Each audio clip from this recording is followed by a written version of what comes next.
For being patient. We'll get started with our work session. First item on tonight's work session will be discussion on historic structures demolition review. Mr. Eric Cortines. Good evening, Mayor, Council. So I left a copy, the hard copy of the proposed ordinance at everybody's table. Did everybody get one? I think I left one for Mayor and City Clerk as well. And okay. So as we've talked about, I think we talked about it a couple of work sessions ago. There's a proposal or a desire to be able to have a specific review process for historic buildings or historically significant buildings.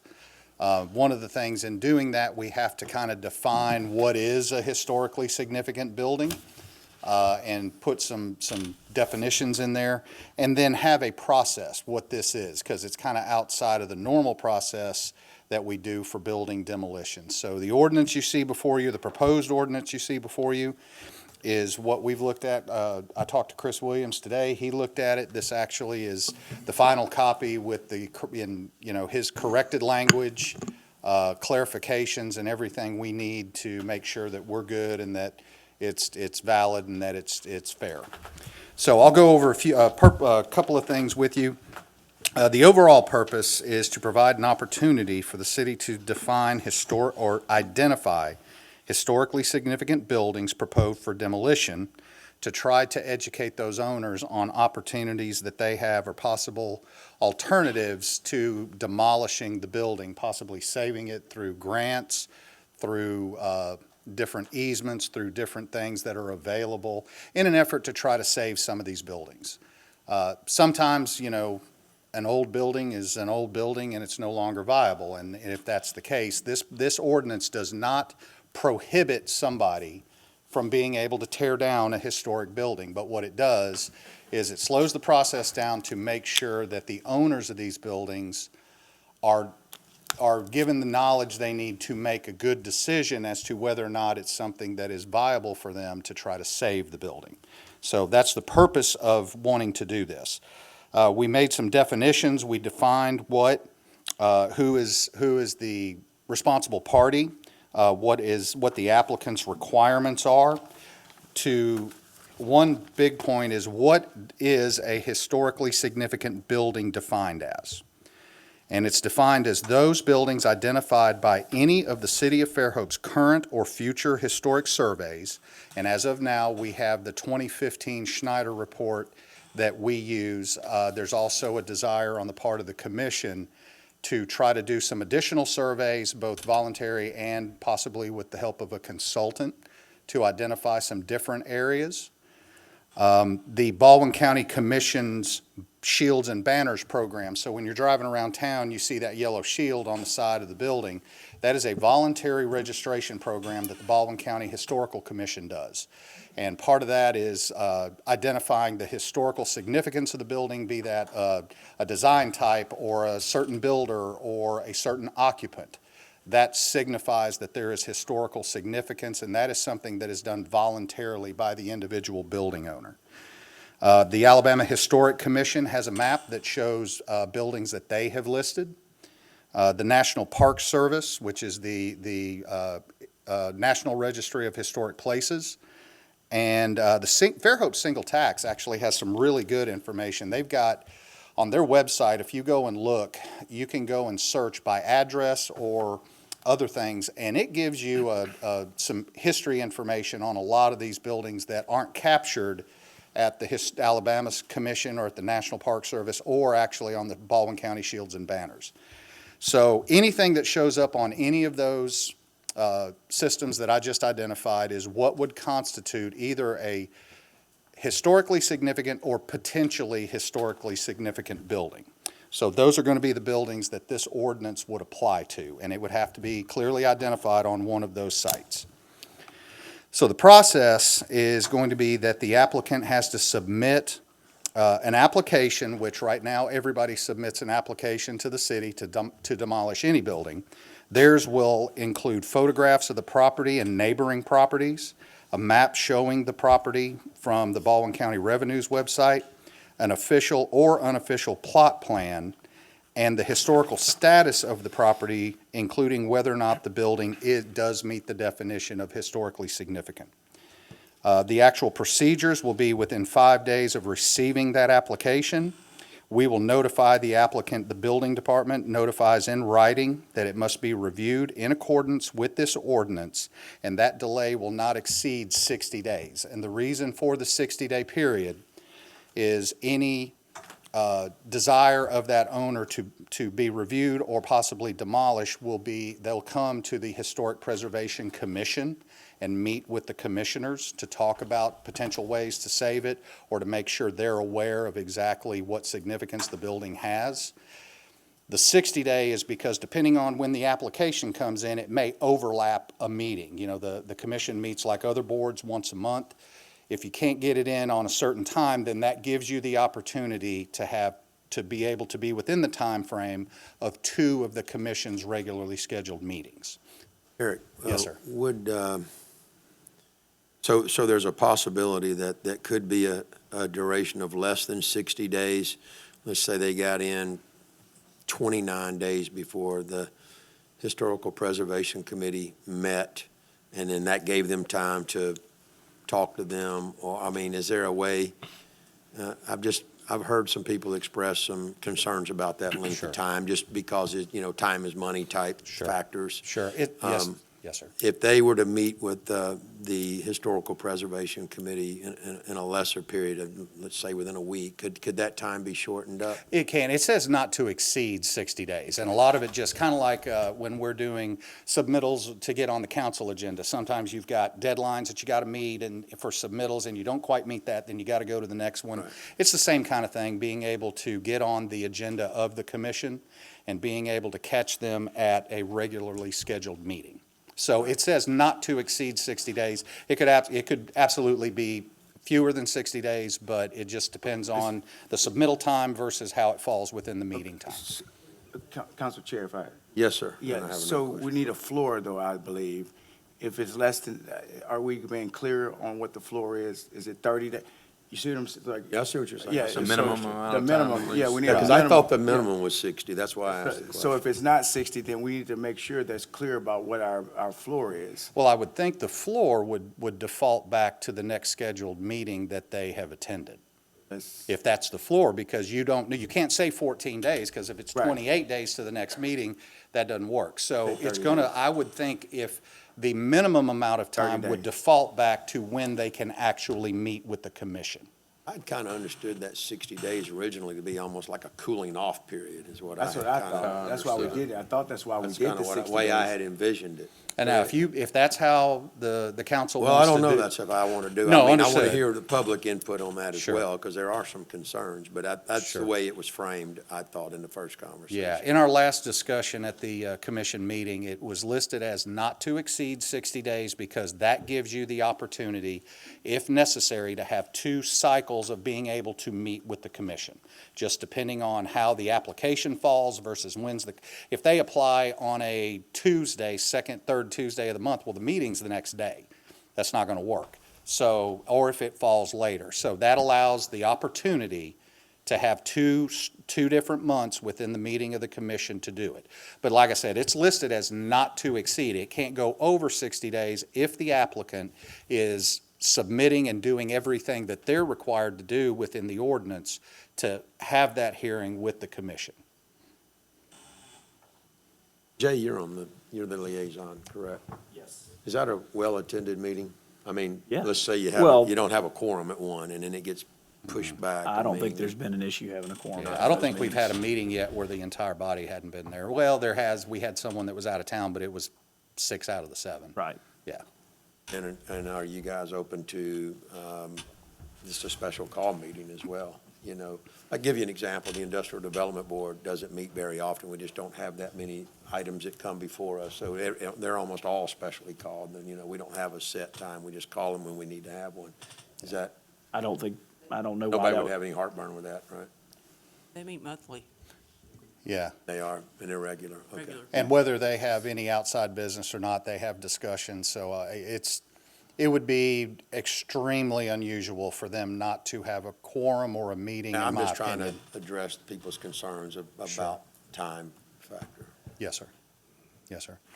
A couple of things I wanted to bring out to you, and this is something that, you know, we're going to need your feedback on. There are some requirements under the procedures that if a building is historically significant, the commission shall inform the building department to prepare a sign identifying the building proposed for demolition. The sign shall state, and it doesn't say what that is yet. We have to determine what that is.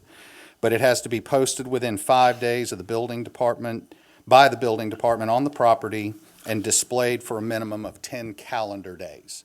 So I'm gonna, you know, and I'm, as the liaison, you know, I kind of try to take in what they have to say and help them with it. You know, I would defer to the members of the commission as to what they would like for that sign to say or what they intend for that to be. And so I would rather defer to one of them, either Mara or Amy or one of the other members. I know Gary's here and I see Skip back there. So I don't know what their specific intentions are. I'm going to let them, I would prefer that they actually tell you what they're thinking about in terms of doing that. And Eric, sorry, Yes, sir. keep No, asking not at all. questions. You know, we need to get this right. Yes, So sir. I don't know how many times, we probably can't count the times that people have come before us and say at a planning commission meeting and say, I didn't know that was a stub out to phase 2 of the neighborhood. I didn't know that there was going to be homes built behind me. I didn't know this, I didn't know that. And Right. I've always thought we should probably require the realtors to probably make buyers aware. You know, you could say buyer beware, but I would like to also make it easier for that buyer to know what they're getting into. Is there a way we could have a list that, you know, realtors are required to check the registry before selling a home? Because if somebody buys one and doesn't realize that it's historic and they just thought they could do this or that and any process is all that may attach to it, then they get upset once they realize that. Nobody told them. Yes, I mean, that is a further restriction than disclosure laws in Alabama real estate. Now, don't get me started on disclosure laws in Alabama real estate, because that's something I deal with all the time. If that's something the council would be interested in doing, I would be happy to help with that. I think the purpose of the sign, my opinion, and just from talking to them, is to make people in the surrounding area aware. Because we do have a lot of houses that are significant. They don't have a shield and banner on them. That's a voluntary program.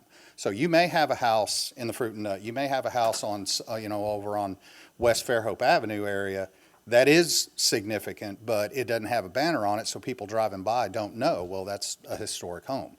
A sign would identify that and let them know. In terms of having the realtors, I'm not sure, what is your goal in trying to have the realtors, surrounding realtors, make that notification that they're selling a home that may be historically I think it significant? should be disclosed that maybe it's historical. It is, an investor buys a home. Right, Now, they've got a contractor lined up. They want to renovate it. Then they realize there's a 60-day pause. The contractor says, I'm moving on to the next home. I'm not working Right. for you. Then he has to takes them 3 months to find someone else. I could just see some issues. I know it's not perfect. And Sure. I know all about buyer beware, but sure. sometimes I think that we could help people out when they buy. I'm thinking educate 'em. through the logistics of how that would work. It would either be a very intense education program with our realtors to know how to check that, or it would be the building department being called to check before every house is sold in Fairhope, from a selfish standpoint. Wait, now, Eric, I mean. I wanna make sure I intensive understand what you're education, You're gonna be required to check the historical registration? I'm sorry, but what's intense about that? Well, if we're, Jack, who are you putting that burden on? Yeah, who- to- The The realtors. you're putting it on Well, I the, mean, Well, But I don't Okay. think it's an intense education. It's a notice that goes to them and their broker and says, Well, your it's your the realtors are now education- required to check this registry. yes, sir, the education's gonna be sitting down with them and showing them how to look. That could be something we could do. We'd be happy to call a We meeting. have a and- website, wouldn't it be on the City of Fairhope website? We do, and a lot of this information is there. So we could potentially send some, one of the things we did in years past was we did a home buyer's due diligence list. Because I kept getting calls, people didn't know the difference between a right-of-way and an easement. They didn't know the difference with drainage and setbacks, buying a house, and now you can't put a screen room on the back because you're up against your setbacks. So we actually did a 3-page handout of specific items that people should probably ask before they buy a house. I can add this to that, and then we already have a historic structure section on the building department page. We could put some information on Good there start, and some yeah. instructions. That's an effort, yeah. It's just gonna be a matter of getting the word out to the realtors and letting them know, hey, if it's mandated by the city that they do this, then we would need to educate them and make sure that they are aware. That's Okay. right. You can send I think there's some. Okay. Once It may we- not be perfect. Sure. Somebody may be missed. They'll say they didn't read their email, or they didn't read the letter from the broker. I mean, there's gonna be some of that. Okay. I'm Yeah, not I mean, expecting you to walk into every Realtor's office and sit down and have an hour long. well, no. And I mean, I've I met think with that we can realtors automate before. it. I understand that. That's not what I'm talking about. I The guess what I signs should pictured be in my a big mind are realtors calling me, hey, I'm getting ready to sell the house over here on Main Street. Is it historic? Okay, Check the well, let me list. check. And the sign should be the second clue. I mean, if the sign is in the yard, that should be the second clue. If It you don't is. get the first email about the historical net list. Sure. So, and that sign cannot be removed till after purchase? 10 day. Well, no, this is if someone wants to demolish only. They Okay. have to post the sign. So, that will notify the surrounding people that, yes, this is a historic building and there is an intent or an application to demolish the building. Creates a demand for that historical property. Right. People want historic. Be to their benefit. Okay. So beyond that, the other, in terms of procedures, number 2 is to set a meeting with the property owner within 45 days of the initial application for demolition to provide a history of the city, community, neighborhood, and building to discuss preservation incentives and demolition alternatives. It's the responsibility of the property owner to attend the meeting with the commission. If the property owner fails to attend the meeting within the 60-day period, it shall be extended until the meeting with the commission takes place. That, in talking about it, that was intended to somebody who just doesn't want to come. They're not interested in talking, and we might very well have some folks like that, that it would be mandatory for them to come and at least speak to the commission before the building department would issue a demolition permit. And I think that stops the people that are not in town, that are buying property, that are just knocking it down with a permit. I Right. think that's, And to answer, I think, Jack, one of your questions, number 3, is after the meeting, the commission will notify the building department within 5 days that the property owner has completed the required meeting, and the building department shall be authorized to issue the permit, providing all the requirements are met. So basically, after the meeting, and that would be at a regularly scheduled meeting, within 5 days, then they would be released to get a demolition permit after 5 days after the meeting.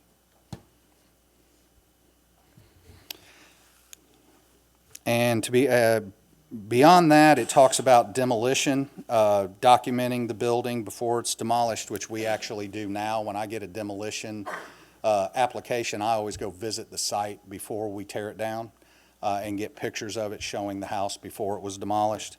And it also excludes anything that is an imminent threat to life, safety, health, and welfare. So if we've got a building that's dilapidated, it's dangerous, then this process does not apply. That is strictly a life safety decision at that point.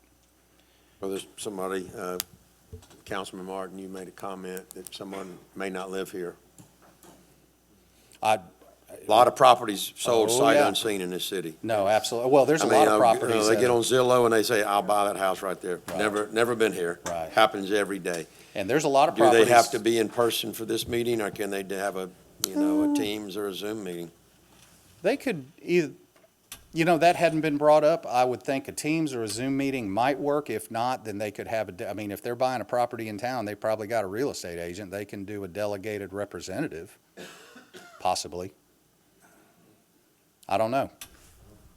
I would Gary, lot do of you have cash any deals opinions on done. that? Yeah, I would think you're buying a property in Fairhope and you're making that kind of investment and you down. don't have 60 days to come down here in person to talk about it. I think that'd be unlikely. I mean, obviously it's a possibility.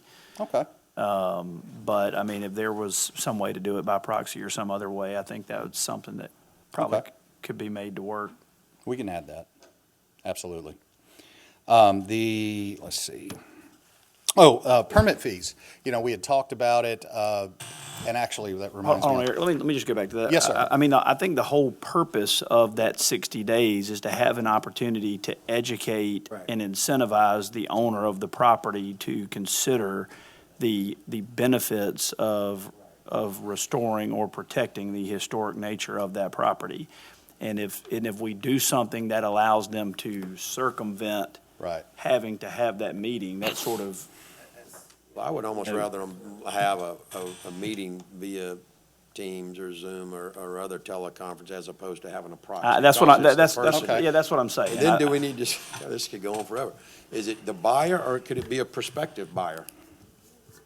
Well, this, Because you can't meet with them if they haven't may I, purchased may I it weigh yet, in, 'cause it says Council the President? owner. So first, this is proposed for not buyers and sellers. This is for who is proposing to demolish a building. So it would be after they acquire it, they have title to it, then they could potentially propose to demolish it. We would need to evaluate public meetings rules in terms of electronic meetings because the commission is a commission of the city and is subject to the Open Meetings Act and public meetings. And right now, we're delegating that meeting to happen at a public meeting of the commission. And so if it was a Zoom meeting, we'd have to evaluate whether or not we could electronically have that. I'm not saying we can't, but I would need to look at that. So certainly that is an option to look at and/or an alternative in terms of the representative You aspect. know, I would look at that in terms of commercial property more so than residential property. If you've got a historical commercial property and you've got investors, and it's a very, very high dollar spot, they're going to know, what can I do with this? Happens all the time. If I can't get that loan rezoned this, I'm not interested. We have a contract contingent upon X, Y, Z. It happens every single day in the planning commission meetings. Yeah. Want to make, there's a lot of steps. So what are we trying to, so we're just trying to make sure that people that are interested in demolishing a piece of property want to educate them. So between the 45 days and the 60 days, we don't want to give them less than the 60 days, right? Like, so if we put them on a Zoom or they're not able to make the meeting and they're not being educated, then it should be null and void, correct? That's what we're trying to understand. Really, right now, the process is someone submits a demolition permit, whether it's historic or not. I can review and issue that in a day right now because that comes in. First thing I do is I check shields and banners. If it's not on that list, I go to Alabama Historic Commission, then I go to National Park Service, then I go to Fairhope Single Tax. If that home does not, or that structure does not show up on any of those lists, that permit goes out. If it does show up on one of those lists, then as a review comment, I send out, this house is identified on the 2015 Schneider report as historically significant. I scan the sheet that gives the house's history, and I email it out through CitizenServe through a permitting system and say, I've got a standard comment that says, the city of Fairhope would like to preserve any and all historic structures as possible. Please look into possible opportunities. And then I send them their review comment. But as of right now, I send it out and the demolition permit goes out because I don't have any other reason to withhold it legally at this point. So this whole thing is to stop or slow it down, let them come meet with the commission, speak to them in person, and that way you're one-on-one dialogue and you're able to let them know. These are So- things that you can possibly do. So the 60-day, as I'm That's looking what- at this yeah, that's- closer, I'm not sure the 60-day matters because That's you what have a I'm- floor, it says within 45 days, That's and what if you don't have a meeting, the 60-day period's extended. So I'm trying to clarify, that's what I'm asking. That's exactly what I'm asking, like, so, Basically saying you have to have this meeting. You have to have the meeting. have That's to what have it the is. At Yes, some point that's within what a it says. two-meeting cycle. right. So In a- the floor is 45 days. I mean, that's. The floor is 45 days. Yeah, so that's what I was trying, so. Not necessarily, because you could No, have the it meeting. says within 40, That's there is right. no floor. The floor is 0 days. Zero Yeah. right now. Yeah, I mean, if the floor is the next day if you have the meeting. I mean, you just have That's to what have I'm the meeting. They saying, give you yeah. 60 days to set that meeting. Yeah, but do we want it to happen that quick? I thought the whole point was what you spoke earlier, is for the educational Yeah, process. but if we Cooling are off able to period, meet with though. them within that short, I mean, it's the Historic Preservation Commission's obligation to educate and incentivize this homeowner before they or builder, whoever it is, before they demolish this property. If they can do that in 5 days, you don't have to wait 60. Well, but then that's where you get back to, I thought this was a cooling off period originally, that you have the meeting and That's then you what- have a cooling off period. You can't demolish it for X number of days. And I thought that was Time to on think about it. purpose, so that we can kind of figure out other ideas or other opportunities. Even in the education part of it, we would then have a team trying to see or give them opportunity, like, hey, what about this, or what about this? And it may take more than that next day to give that information unless we're prepared all the time, Commission, I'm not sure, I'm asking, because that's what that would look like. They would have to be 100% prepared right then to give them every option in that particular scenario, unless it's just monkey science, unless every scenario is the same, which I don't think. So I'm thinking that's going to be difficult. I would not think, and no, Right. and I'm not saying you're wrong either. Yeah, no, I mean, I'm I just- think, I'm not the Let's have a historic conversation. preservation expert. No, we're just having conversations. So these are, do you have any answers for these type of If I'm- holes? If I may, Council President, from the legal perspective, I think it's important for looking at it from the other perspective. You're telling a builder, or the owner, you do what you're supposed to do, you go through these procedures, in 60 days or less, you're going to have your demolition permit. I mean, that's giving, as long as you comply with what you're supposed to, that is a fair, reasonable time for the city to evaluate it, the Historic Preservation Commission to evaluate it, for the developer to come in and hear what they have to say. But at the end of the day, we're not limiting this is not intended to limit their property rights. And so we don't want them to, I'm not saying the Historic Commission would, but set this for a meeting 6 months down the road and be able to drag this out where the property owner is kind of, Yeah, but Mr. beholden Williams, to that. if they apply, and then they have 60 days, right? And then they could go ahead and perform the demolition 60 days after they apply, and they meet with the Historical Preservation Committee on day 58. That's not what the intent was, right? Well, think of it It's this failing way. It's failing to educate them in time to make an informed decision. Right. This They're is going to have more the meeting, tear it intended, down the next day. yes, sir. This is more intended as an educational process rather than a cooling off process based on the way it's written. It's to meet with them and inform them. And if the council wants to extend that to have a set amount of time by which the demolition permit is withheld, Well- then that's going to be, What if you said you have a meeting, demolition permit, I'm just spitballing here, demolition permit must be issued within 30 days of the meeting? Okay. So, Council Chair, if I may, I don't know. this is what I'm stowing something. I've gone through this process with the Nancy Lewis home. Like, I've actually, and Eric, you know this, because I Yes, was sir. talking to you all, Yes, sir.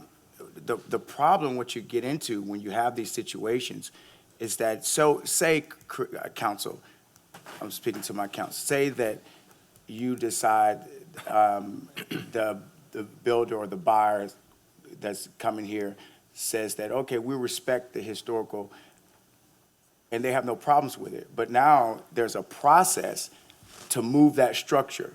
I mean, we're going through that now. So you would want to give, that process time to happen, before they say, okay, if you don't have it this time, I'm gonna demolish it. But at least they give you time to make that happen. You see, that's where we have to make sure Sure. that we're balanced on the scale, okay? It's not that anybody's trying to do anything, take property rights away. We just want everybody on both sides in this ecosystem to have able to go through a process themselves. So just because this process is here, you still gotta think about this process over here. So you want you want some time to give both sides a process. So what if you Well- had something like the meeting would be set within 30 days, and then after 30 days, there would be a 30-day period before the building permit could be issued if you're looking for like a cooling off. So if they had the meeting day 2, 32 days. then 32 32 days. Right, they that's have right. demolition Yeah, permit. that's what I'm asking. You see what I'm saying? Or if they couldn't get it scheduled, the city would be reaching out within 30 days. If they had to bump it back to 45 days, then it might be 75 days before one's issued. If That'd be it's on them. their counter, I'd be on them. then that'd be on them. But that way, you're kind of doing both. That's right. You're giving the education period and a cooling off period. That's right. And you're still meeting the That's right. 60 days. That's exactly right. 60 days You're or meeting the less. intended That's purpose. exactly, So, that's exactly right. The other thing that you have to consider, it doesn't take the whole commission to educate them either. So it doesn't necessarily have to be a full commission quorum. meeting. Yes, it doesn't take a full quorum. They can do that in pairs, or, two of them at a time can sit down and meet with the property owner. And then from that point, you could set 45 days or 30 days or whatever it might be. So it doesn't necessarily have to coincide with the meeting date. I mean, you could even have a process kind of like the single tax does. You know how single tax, Yes. you've got to go through a training period if you're buying a property in the single tax, and it involves sitting down with somebody watching the video about the history of the single tax. I mean, it could be something Yeah.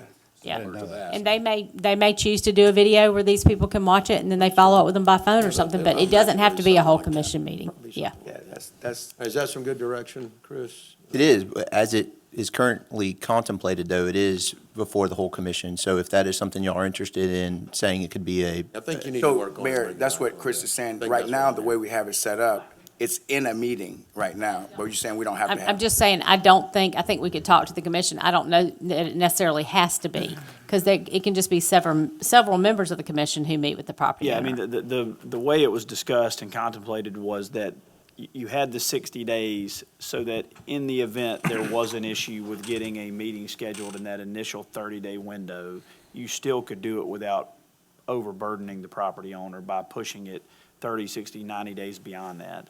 And it was contemplated to come before the entire Preservation Commission in a meeting.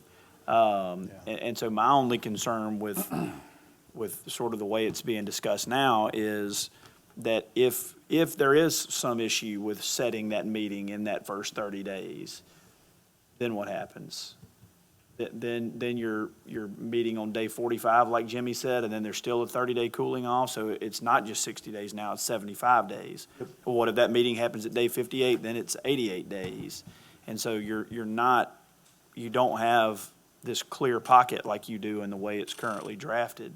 But to me, that would but only be that'd be if it on was the- on them. them unable to meet a calendar. But what if it's on us? What if it's on the commission that they can't get together in that first 30 days, then what? And then that's why I mentioned the way the single tax does it, Yeah. because I would worry that you might put undue hardship not only on the buyer, but also on our Historic Preservation Commission, if they're having to constantly be called in for special meetings to hear cases. If they meet monthly, it shouldn't be more than 31 days before they meet. Yeah, but if you're, I mean, I'm just thinking now, Yes. thinking about a Unintended. doctor who has surgery scheduled always on the same time and date that the Historic Preservation Commission meets, well, then you're gonna have to meet around his schedule, and how do you work that around? And that's just an example or a thought. Well, I think we need to let them iron that out. We can't Right. iron that out here. Right. And that's what I'm saying. Okay. I think that helps, certainly. We can take that back. Yeah. Please. Are you still awake? Listen, every word you say. Bottom line to all of this is money. You can educate them all you want on the historical value of that house. That house cost them 4 times to renovate, and they only get twice as much tax benefits. That house is coming down. I don't care if you wait 100 days. It's all about money. And it's a shame to say, but generally speaking, the people that are going in to look at this property have already done a lot of research, or they should have already done the research as far as what it's gonna take to restore it or what it's gonna take to tear it down. They don't need 30 days to decide after a meeting what they wanna do. They already know. 15 days or 10 days, 7 days would be, I think, a gracious plenty. Because I'm telling you, they already know what they wanna do with this house. And all you're gonna do is inform them that these tax credits are gonna be more beneficial for you than what you're gonna outlay to tear down and build it back. That's all they're interested in. Nobody's buying property, historical property here, unless they actually want to restore it. So this is a moot point. Or if they decide one way or the other, it's over money. Everything's decided over money. If it's gonna cost me that much more money, I'm not gonna do it. I don't care. I don't have to do it. I'll go to your meetings, I'll do whatever you gotta do, but I'm tearing it down. Making them wait 30 days, to me, is, Your cooling off period's shorter. to your point is, it is on how much money I'm gonna spend one way or the other. No, you're 100% correct. I'm not disagreeing with you, I hear you. Yeah, That's Yeah. my input. yeah. And But I want it to doesn't be have able to to be move 30 it if they days. I have to just think move there's it. a, or I'm not married to find a 30 place to days. move it. contemplating what was the intent of the preservation. The whole reason 30 days came up is trying to get within a month of a cycle of the meeting of the commission. That was the Which I whole, think is almost irrelevant, since if they don't meet, it rolls over for another that's right. period. But So- that was if you had someone that was trying to avoid having a meeting. Correct. They couldn't just wait out the 60 days and say, Right. Correct. tear down. That was so that they had to meet, and if they refused, then it would continue on until they agreed to meet. No, I'd say, yeah, they won't get a permit now unless they meet with them, so Right. that's indefinite. So that takes care of that, too. So, a lot of discussion. Give me some notes so I can get in and start retyping and revising. I have, we need to find out about the electronic meetings, if that's good. He's going to look at that. Let's see, public records. So, what do we want to do At with least the 30 days.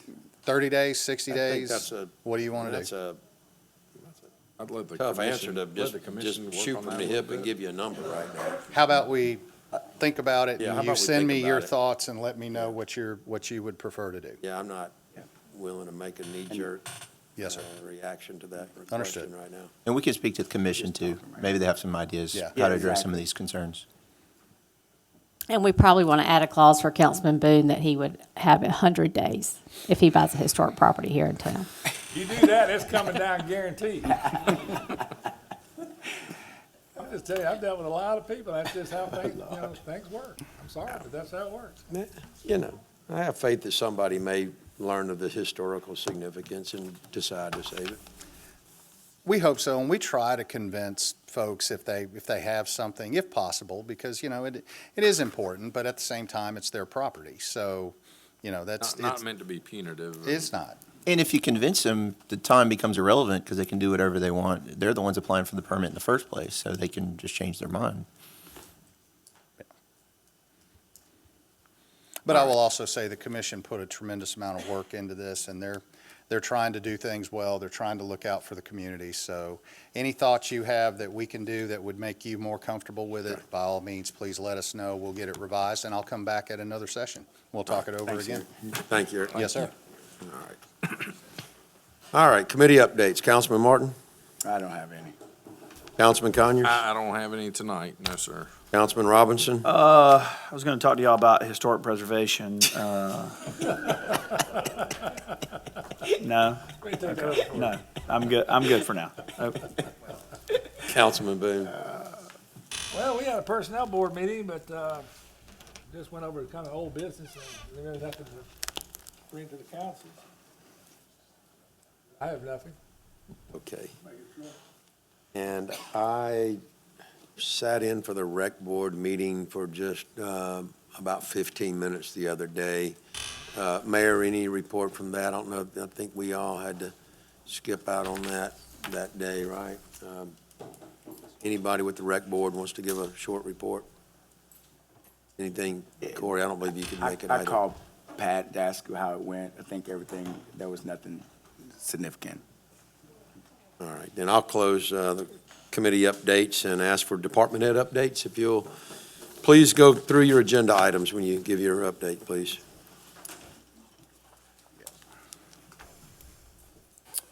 Council, item number 10 is, was the ordinance to change the schedule of fees for construction and building. And we're going to ask, Hunter and I have been working together on several things. There's several aspects to that. We're going to ask that that item be pulled and let us make sure that we've got it buttoned up tight and so we can do it one time and we don't miss anything, if that's okay. If you're not ready, we don't, Would Go like ahead. just kind of have a Yeah, sure. couple of conversations, if there's any feedback, so we can get ready. From our side in the code enforcement, one of the things that I know y'all have charged with, Bears talked to us about, is the BMP kind of re-inspections.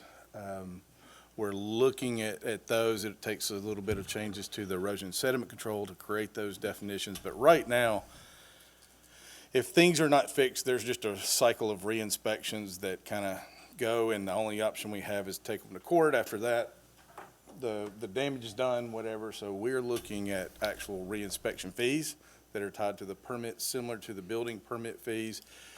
Essentially, people get two for free for each violation, but after that, there's escalating, and there would be a residential and then a commercial kind of development escalation. I think that 100, 200, 300, and then 300, 400, 500 for a commercial or development type project. So, And when y'all bring that back, we probably need to bring it to a work session first. Yeah, I think I y'all, think so. yeah, I think probably that's where it was intended to be this time too. Yeah, but, the permit fee ordinance, we covered in a work session earlier, I believe. We talked about it.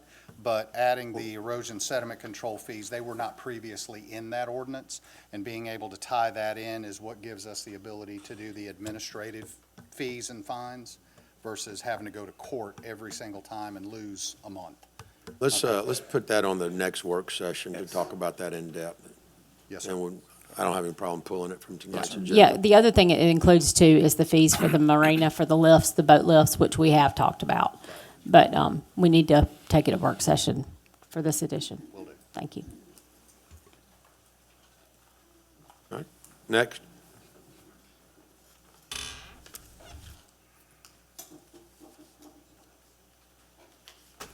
Twenty items.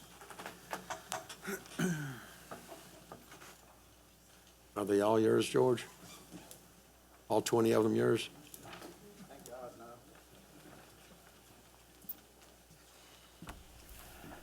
Good evening.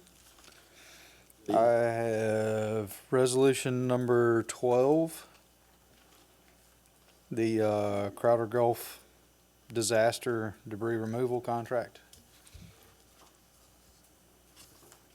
We did have 5 competitive bids on that, and the evaluation team came up. All of our scores averaged out to where Crowder was the leader.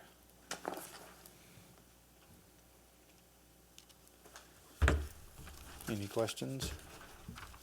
What does the price look like? I know it's per I mean, it's, unit of 20 different categories, but did it go up significantly?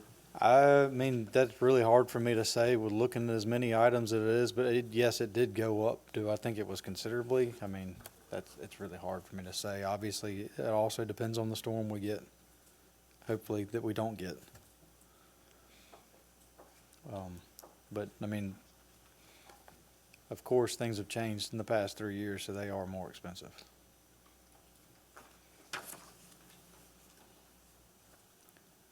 Questions?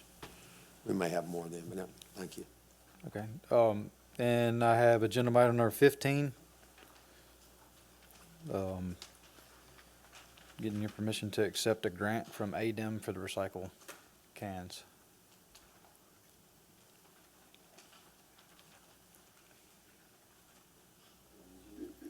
Yep, Anything else? that's it. All right, thank you, George. Thank y'all.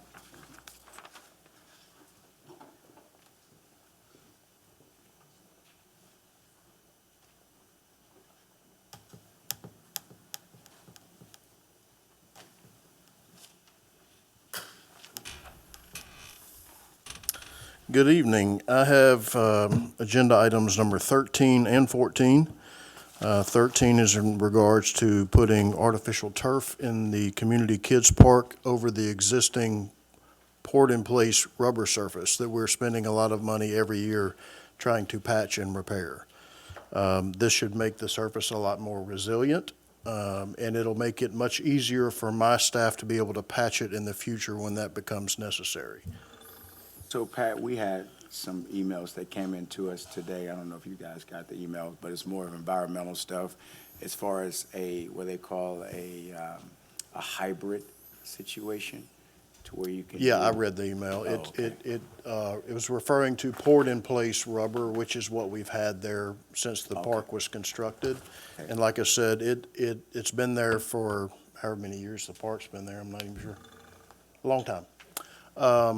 But we're having to spend upwards of $10,000 a year to patch that surface. And so my guys can't do it in-house. We have to contract that out. And so we just felt like this was going to be a better, more resilient option because that park gets a lot of foot traffic. And I did read, about the heat concerns with artificial turf, and that is a concern with a lot of the ball fields and stuff that you see that are artificial. But in this scenario, we are adding some additional shade features in there, so a lot of that surface will actually be shaded. But we can also counter the heat with some sand infill instead of the rubber pellets.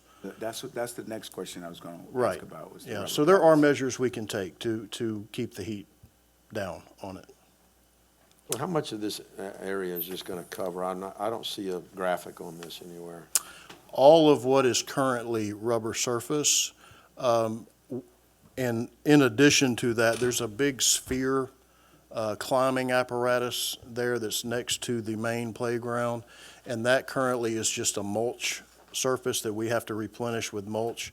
We're going to go ahead and do that too. They'll put a rubber surface in there and then cover it with artificial as well. So everything with playground equipment in that park will be artificial turf.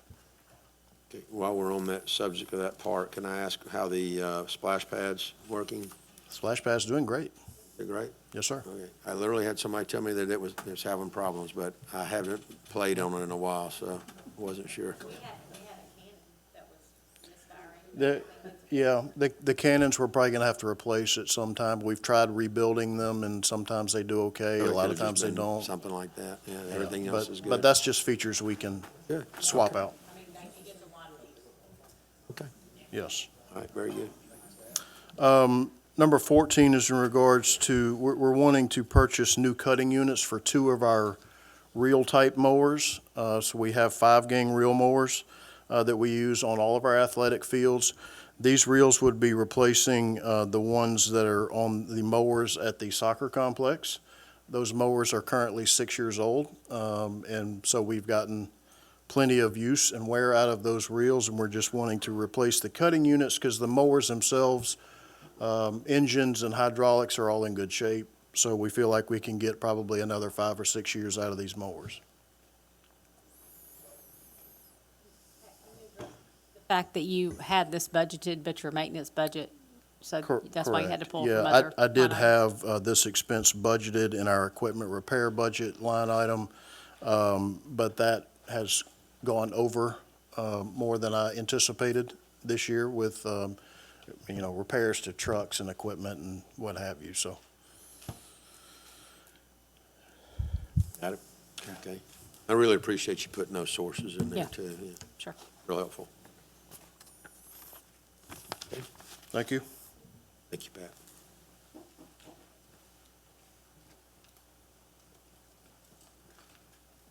Good evening. I've got items 16, 17, and 18. We'll start with 16. This is the 16-inch water main going up 181 and down Gayfer. We had pretty good competitive bids. So we'd like to award that to Hemp Hill Construction. So Daryl, how you doing, sir? So we're doing the 24 up Fairhope Avenue, and then, Just past 181. right, and That's- then we're doing a 16 up 181 and then down Gayford. Going west, Gayfer to tie into County Road 13.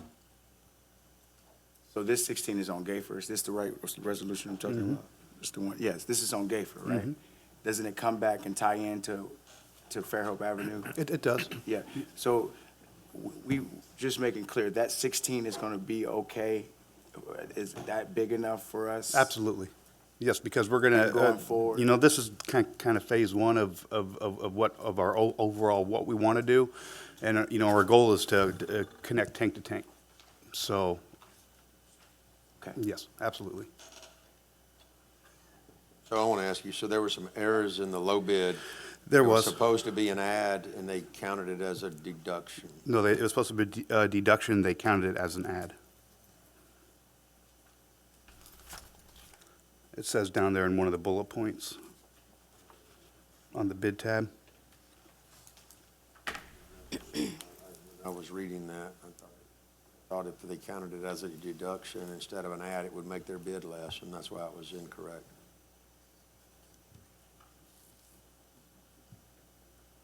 Regardless, if you properly applied their deductions or ads, it comes in greater than the lowest bid. Yes, sir. And I wouldn't even disagree if you just said just the bad math would disqualify them as well. Mhm, yeah, yes.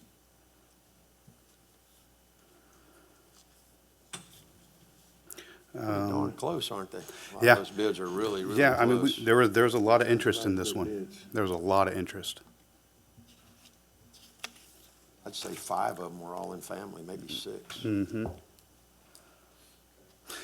All right, number 17, this is to, for the mayor to award professional consulting services to Kevin Collier. He does our training for water and wastewater. I've hired him to conduct classes, to help train our guys, educate them, get them better at their job, and to help them pass their exams, to get them state certified in their job. Number 18 is for the 8-inch water main, and the sewer force main that goes under Rock Creek. The water main broke months and months ago. This is a very tough spot to bore, and during the investigation of the water main, we found the sewer main was exposed. So what we want to do is get that deep below the creek to reduce the damage. Y'all may remember the water line. It's already come before you, I believe. I've talked about it in a work session, and then we said we were going to come back with the wastewater. I think we actually pulled it. Did we pull it from the agenda? The water? The water line, was it already on the It agenda? was already on the Okay. agenda. Okay. Yes, ma'am.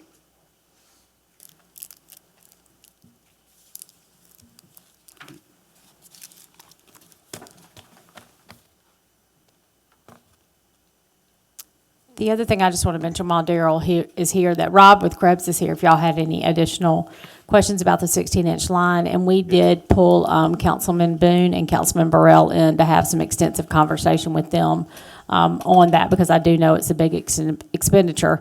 But that line will not only, it's going to help us push some pressure to Rock Creek, allow us to use the booster station up there, alleviate some pressure off the Nichols water tank, which services Thomas Hospital. So that line does a lot with itself, but it will also make us much more efficient when we have that 24-inch line in as well. So just want to make sure, if y'all have any questions or you need additional information, the engineer is here. And again, Councilman Boone and Burrell both participated in a meeting with them on that project. So that's going to be bored, you're going to do boring for that It's going to be, sewer line, it's right? going to be a combination. Okay, It is. that was my next question. Yes, it'll be a combination, open cut and bore. There's nowhere else really to, That right away on Gayfer's tight. I mean, it's very, very tight. questions for Daryl on those? No, just ask my question. Working the plan. Yes, right. Thank you. Daryl? Yep.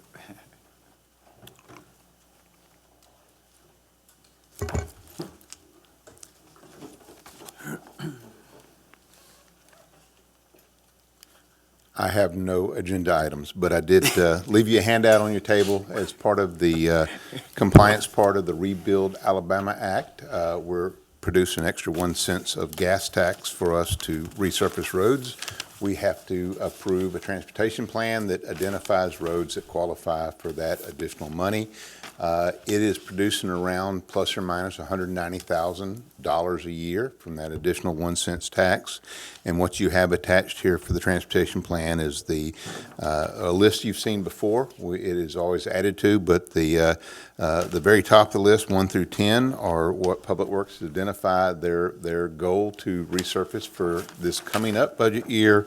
And then the remainder down to 31 are on the paving list, but we realize budgets are not infinite. But I do want to give you a couple of statistics that are important. Since we've been tracking, we have paved 22.7 miles of roads in the city of Fairhope. That's right at 3.8 miles a year.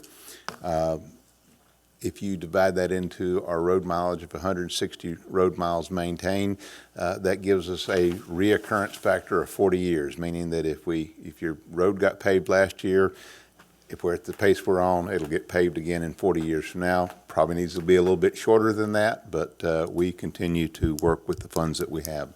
Be glad, and I'm going to request that the next meeting that you have a resolution that adopts this as qualified roads for that $190,000. Any questions? Thank you. Almost cover the first item. I see that right? What's that, sir? Yes, it'll almost cover the first item on the list. 190,000? Yes, sir. Yeah, the first item was But 194,000. also understand, as you know, our source of funds that you see in the budget not only come from that 1 cent sales tax, then we have the 4 and 7 that is not restricted to a named road, as well as the impact fees for resurfacing. So we are pretty fortunate that we have a dedicated pool of money that's there because of not only the gas tax, but the impact fees. So thank you. Okay, thank you, Richard. All right, we've got item number 19 and 20. Mayor, you want to cover those? I'll be happy to. Number 19 is a camera system for the Alabama Weather Network. That is a weather system that is being put all over the state of Alabama so they can get real-time data when it comes to weather. This will be a partnership with them to install a camera here in Fairhope in return for receiving the weather data from that camera. And then number 20 is, again, a contract with Maynard, Cooper, and Gale, where we engage them in activities for, to help with our federal government. So that's that contract.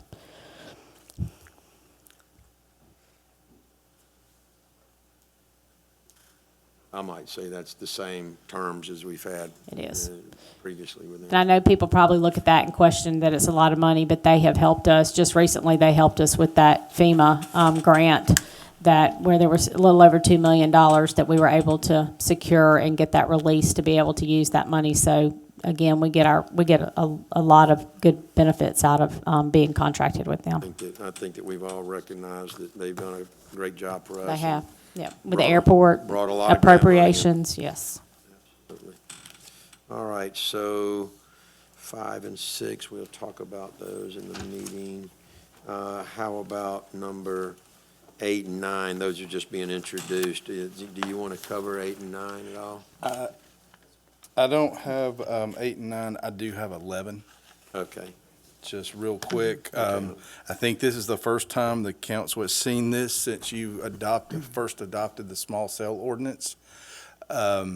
Essentially, we've got 5 locations around the city that Verizon is purchasing from another vendor and wanting to replace those signs. This went to the Planning Commission last month for the kind of 5211. So as we get there, we've got a few slides, but it's essentially placing existing small cells with new equipment. But the small cell ordinance you have, that ultimately comes to the council for final approval. Okay.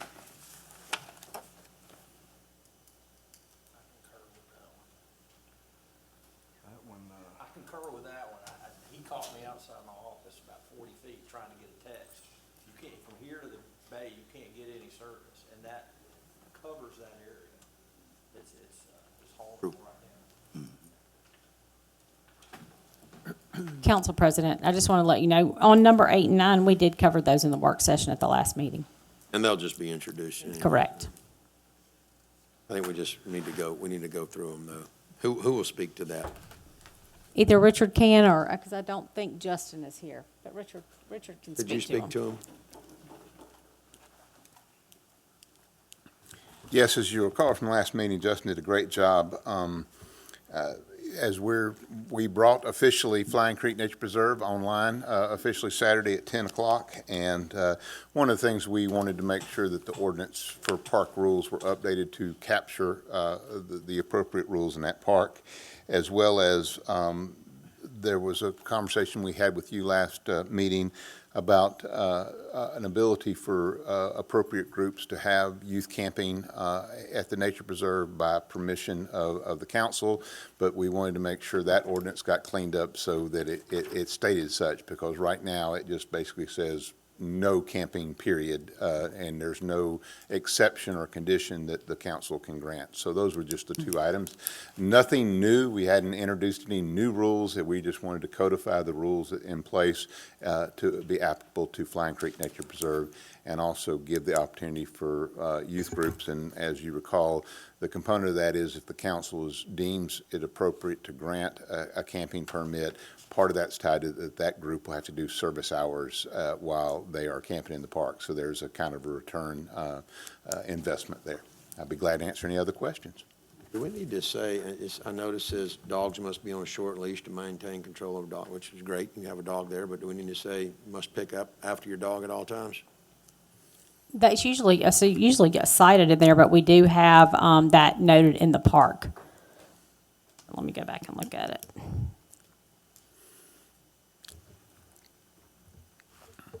I thought you were going to ask me what the definition of a short lease was. Okay, I'm familiar with that one.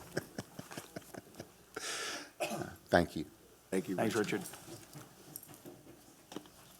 Yeah, it's in a different ordinance. I mean, we can cite the other ordinance on here saying, owners I must think just pick when up. we introduce it, we might Yeah. want to make mention of that. Yeah, but it is in another ordinance, that in any park, they can't be on playing surfaces and they must clean up after their pets.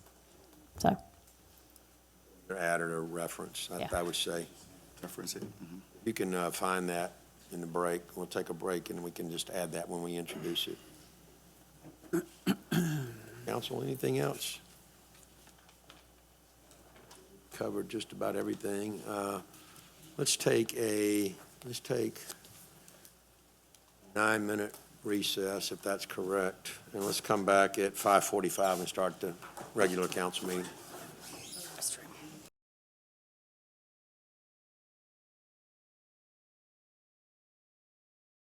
Started. What happened when we went back in the back? Wow, where'd all these young men come from in here? All right, thank you all for being here tonight. We're going to get started. If I can ask everybody to please rise.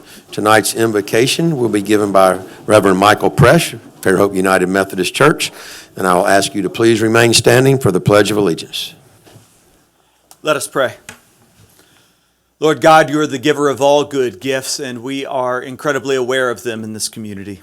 We are always aware of the goodness of your creation, the beauty that surrounds us every day. But we are especially grateful for the gift of each other, of people made in your own image, and for all the different ways they serve for the upbuilding of our mutual support, care, and prosperity. We thank you tonight for coaches and for players. We thank you for those who labor behind the scenes to keep this wonderful community clean and safe and on its way towards a greater vision of your hopefulness and your prosperity for all. We thank you for those who serve in elected leadership, and we pray for all those who vie for that position tomorrow. We thank you for those who serve tonight, and we pray your wisdom on them. Pray that they might be governed by your Spirit, that in all their deliberations, their hearts might be set on something greater than themselves, greater than any particular agenda. May their hearts be set on what is good for all who live and serve one another in this community. We pray all this in your holy name. Amen. I pledge allegiance to the flag of the United States of America and to the republic for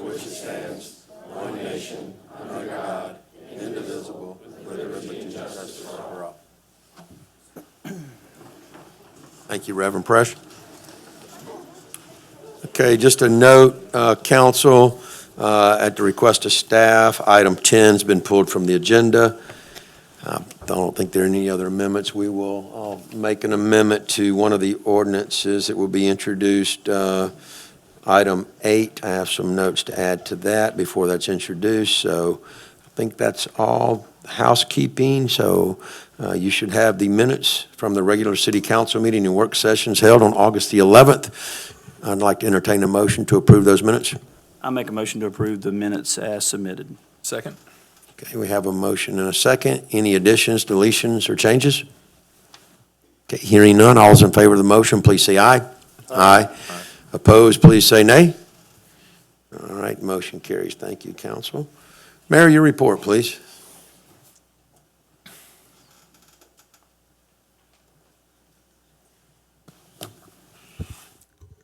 Just have a few items, and then I'm going to yield most of my time to Councilman Robinson. He's going to come down and help recognize the all-star teams that are here. I really just want to thank the folks who made the opening of the Flying Creek Nature Preserve possible. That includes all of you, of course, sitting here, and not to mention the staff. Justin Hammers and his team did a great job. Richard Johnson, who has been following this project through from the beginning, helped hire Justin, and then, of course, the staff. Nicole Love, Paige, Gail, everybody who was out there who helped make this possible. Also the volunteers, the Fairhope Environmental Advisory Board, we had a lot of volunteers from there. They've been out there as well. Katie Bolton from ProCycle, she's been there. We just had a lot of great folks out there working on that project, and it is truly a legacy project for Fairhope and something that we can all be proud of. Can't wait to just see that park evolve, and again, know that it's going to be a treasure here in Fairhope, and so excited to have the first phase of it open and starting to work on the second phase.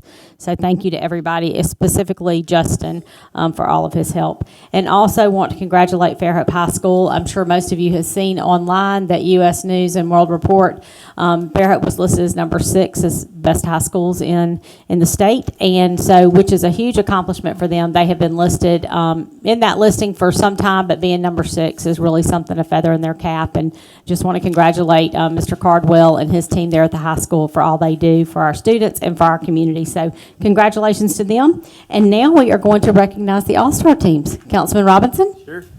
All right, I'm going to start up here, and then I'll come down there. But first, I want to call up and I want to recognize our Fairhope 8-year-old Big Park All-Star team. And so I want to recognize our coaches first, the guys that are here, if y'all want to come up. I have Jay Roberson, Jordan Collins, Mickey Smith, and Austin Cadden.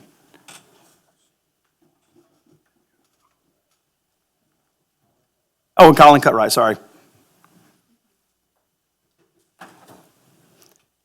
And then, guys, when I call your names, why don't y'all come on up here and join your coaches. We have Ward Cadden, Daniel Collins, Andrew Cross, Everett Cutright, Hank Davey, Parker Hannon, Baker Knight, Maverick Roberson, Jackson Smith, Owen Weir, and Elijah Wetstein. And so guys, I'm going to come down there now. These guys went through the 8-year-old tournaments. They won their district, right? They won their state tournament. And then as 8-year-olds went all the way through to the regional championship and came up just a touch short or competitive right there to the very end. And so, guys, we are so proud of all the things that you guys did. And we really look forward to you guys representing Fairhope for years to come. Okay, so congratulations. You guys made this community proud.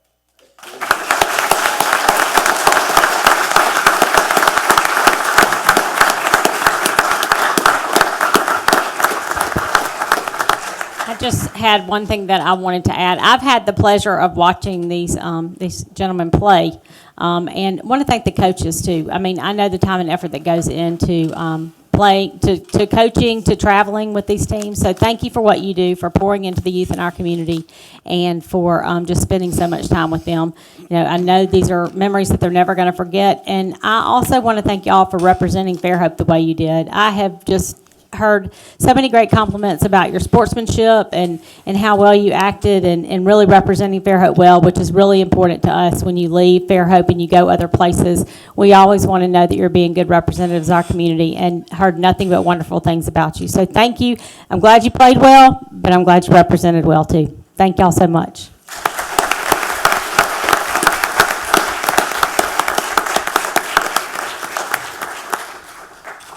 All right, in this, yeah.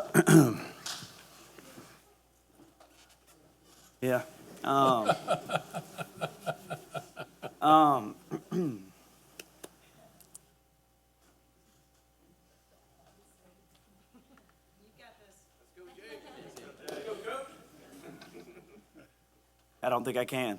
You write it down, I'll read it.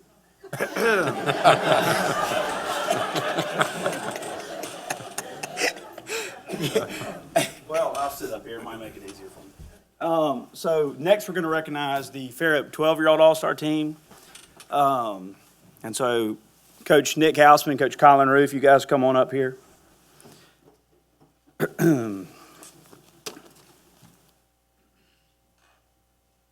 Try to get it together here.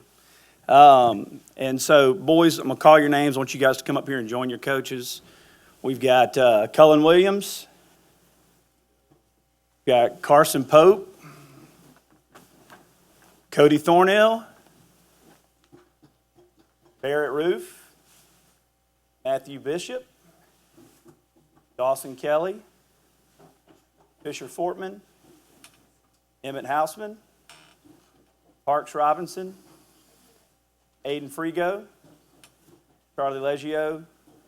And Hudson Hayden. And so these guys, we started off at 8U, and unlike the 8U team here, we did not make it to the regional. We were state runners-up. So you guys are starting out a lick ahead of us already. All right, so keep working. But these guys came back, and over the last 4 years have won nearly 100 games together. All right, and that culminated with last year winning the district, state, and regional championships to be the Southwest regional champions and going to the Cal Ripken World Series in Branson, Missouri.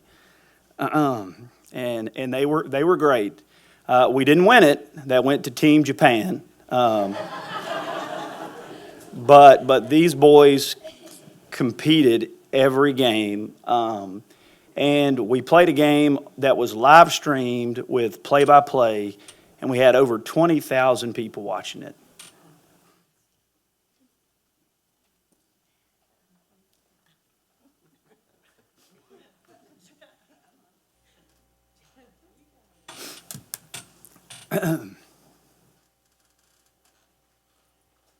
Did pretty good, huh?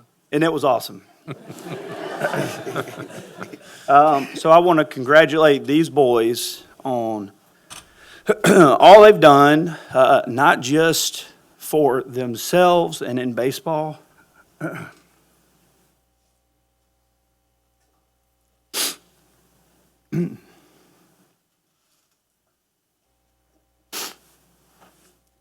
But as ambassadors for the city of Fairhope, because they have represented you guys perfectly. Man.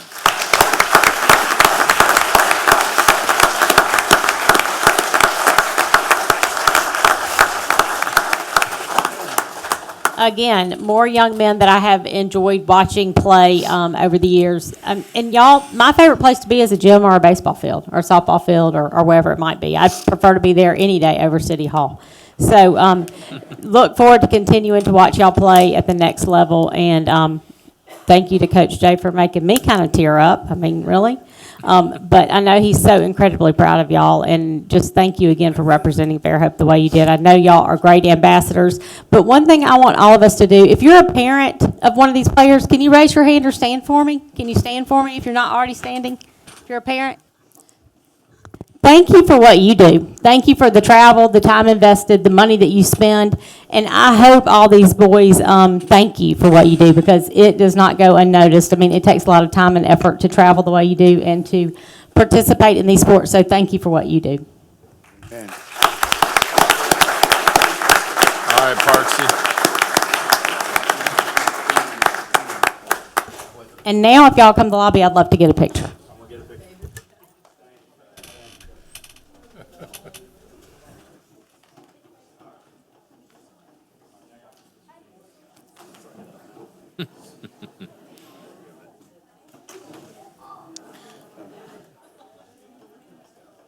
Good job, Parksy. Yep, good job, J-Rob. Who's blonde hair? School time. Congratulations, guys. I was gonna ask you.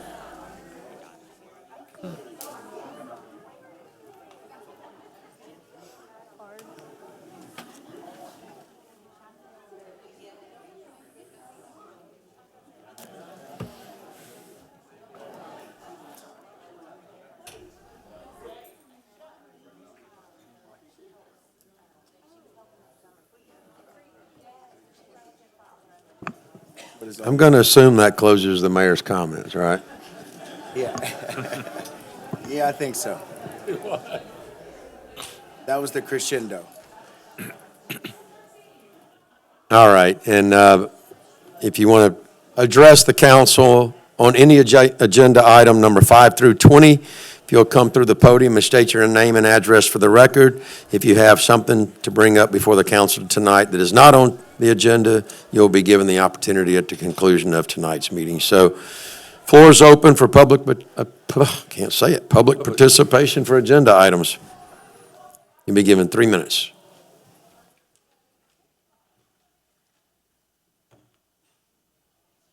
All right, I will close public participation for agenda items, and I'll move to council comments. Councilman Martin. Well, that's what it's all about right there. I think, can't get no better than that. When you have those boys, you really love them, so I know what Councilman Robinson is going through. I also want to speak on the Flat Creek Nature Preserve. I thought that was an exceptional moment, and I think all of us, that were there kind of felt that, because, you're sitting up here, you pass these things, and you hope and pray that you get to see some of them, and some of you other guys that's been on here for a while, took a while for y'all to see that. So I know that was a extraordinary moment for you guys, to see that manifest in the work you guys have put in. So I just want to say thank you to guys, for that, because I was a part of that. Anyway, that's all I have to say. Thank you. Councilman Conyers? Yeah, I just piggyback on the mayor's comments, on Councilman Martin's comments. I thought Saturday was just a fantastic day with the Flying Creek Nature Preserve. I was so proud to have played a small part in that, but I just look at Justin Hammers, the mayor, Richard Johnson, George and the crew from Public Works, Nicole, just everybody that played a hand in that. Christopher Grant with Thompson Engineering and his team, Katie with Pro Cycle Tri. We just have had a tremendous amount of people that poured into that project, and the turnout was unbelievable, a lot bigger than I was anticipating. And I just think that project is going to be enjoyed by citizens of Fairhope for years and generations to come. And I just encourage everyone to get out there and use it and enjoy it. And then beyond that, I'll just say a word from my fellow councilmen here, for the mayor, for the other candidates. I know I see George in the audience. I saw Andrea in the audience earlier, and to the others that aren't here. Political campaign season isn't always for the faint of heart, and I think there is something to be said to anybody who's willing to put their name out there and their reputation out there and run for what they believe in, and for a city that we all love. And I know it's been a little bit divisive at times over the last 6 to 8 weeks, and hopefully tomorrow everyone gets to come out and vote, and 7 to 7 here at the Civic Center, and hope after that everybody's able to shake hands and move on, whatever the outcome may be. So appreciate everyone who's willing to put their name in the hat. Councilman Boone? Not to just reiterate everything they said, no comment. Well, I'm going to have to, at least they left me something to say about the Flying Creek Nature Preserve. And, it was a really, really big day, and I've said it there. I've said it up here multiple times. I'm just going to say it one more time, and maybe that chapter will be closed on saying it. But I've said it before, is that, I believe that the Flying Creek Nature Preserve, and along with some other properties, the K1 Center, some of those properties that we've been able to save or purchase from various persons or identities will be just like the bayfront parks that the single taxers preserved 100 years ago, over 100 years ago, and gave as a gift to the people of Fairhope. That will be our greatest accomplishment. All the resolutions, all the ordinances that we pass, all the hundreds and hundreds that we pass, there will be none more important than that. And I hope that the city will continue to do that long after we're gone. Well said. Council Chair, I got one more thing, if I may. Sure. So, since Jimmy brought it up, I wasn't going to say anything about this, but, these last 6 to 8 weeks have been pretty cool. But it's one thing that, as I go back and meditate or think about this process that we've gone through, I don't think I've said this enough, but my 5 years here on this council, we could have not had any of this stuff done without the people behind the scenes. I mean, the people that work for this city are 100% outstanding. And I just want to say thank you to all you guys in every department, whether you're horticulture, pick and fly, whatever you do. Me personally, and I have failed to say this, but the good Lord has allowed me to do it. Thank you. I really do. I mean that. And I appreciate all that you've done while I've been on this council. That's all. With that, I will close council comments, and we'll move to item number 5, which is final adoption of an ordinance amending zoning ordinance number 1253 and to zone the property of Gold Kist Corner LLC to B2 General Business District concurrent with annexation. The property is approximately 4.65 acres and is located on the southwest corner of State Highway 104 and State Highway 181. This was introduced at the last council meeting. Thank you, Council President. Sir. I will, as you just stated, we did talk about this last minute. There wasn't too much conversation there. There wasn't any public comment, so I'm going to kind of breeze through this unless there is any questions. I do want to point out before I get started on each one, the next two cases are similar, and the map on the screen right now shows the location of those two properties. That's currently where Smithfield Farms and the gas station, the Sweat Tire, is located. So moving into the item you just read, this is a request. It is conditional annexation to B2. That annexation and conditional to that, there's no plans currently under review and approval under this application. This property is where the hub and Sweat Tire is currently located. It is zoned by Baldwin County as B4. That is the most intense commercial zoning that Baldwin County has. That's when I say intense, that is the most vehicular oriented, more allowance there, including the uses. When we look at comparison with any annexation, your ordinance states we should look at the most similar first, and can we live with that? But we do have flexibility to do something different. This is a vehicular-oriented intersection of 104, 181. So B2 was the appropriate zoning district coming through, and is what our recommendation was. The B2 zoning has an approved allowed uses. That's small, but it is table 3.1 within the zoning ordinance. The aerial photography taken during I think this was right before our last planning commission meeting, is on the screen now, and kind of existing conditions. There will be some non-conforming aspects to what's there. Landscape requirements, things like that were not required in the county. If things are ever changed, then they will have to meet the city requirements.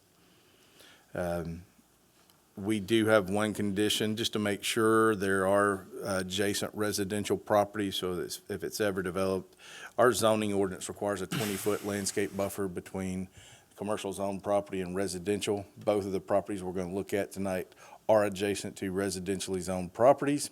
So I'm kind of breezing through here with the recommendation here that we do recommend approval of this annexation to B2 with one condition, and that is to just memorialize that 20-foot landscape buffer required along all property lines abutting residentially zoned property in compliance with the zoning ordinance. The Planning Commission did also unanimously recommend approval of this case as well. So if there's any questions, I'll be happy to answer those. I have one, but I want to also give some instruction to council, if you choose to make a motion for final adoption and you do approve of the recommendation, say with the conditions recommended.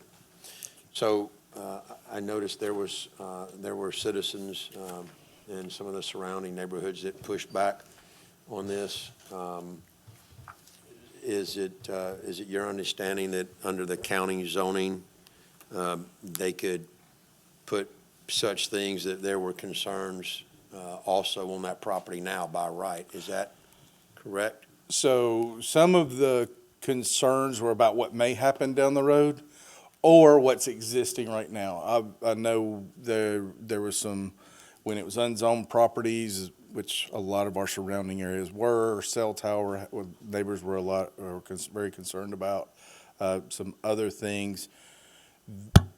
At this moment, we're not really, this doesn't prompt any changes. However, if there is a redevelopment of the property, additional buildings, things like that, they would have to fall under our regulations no matter what those are. That could be as simple as a building permit for a change.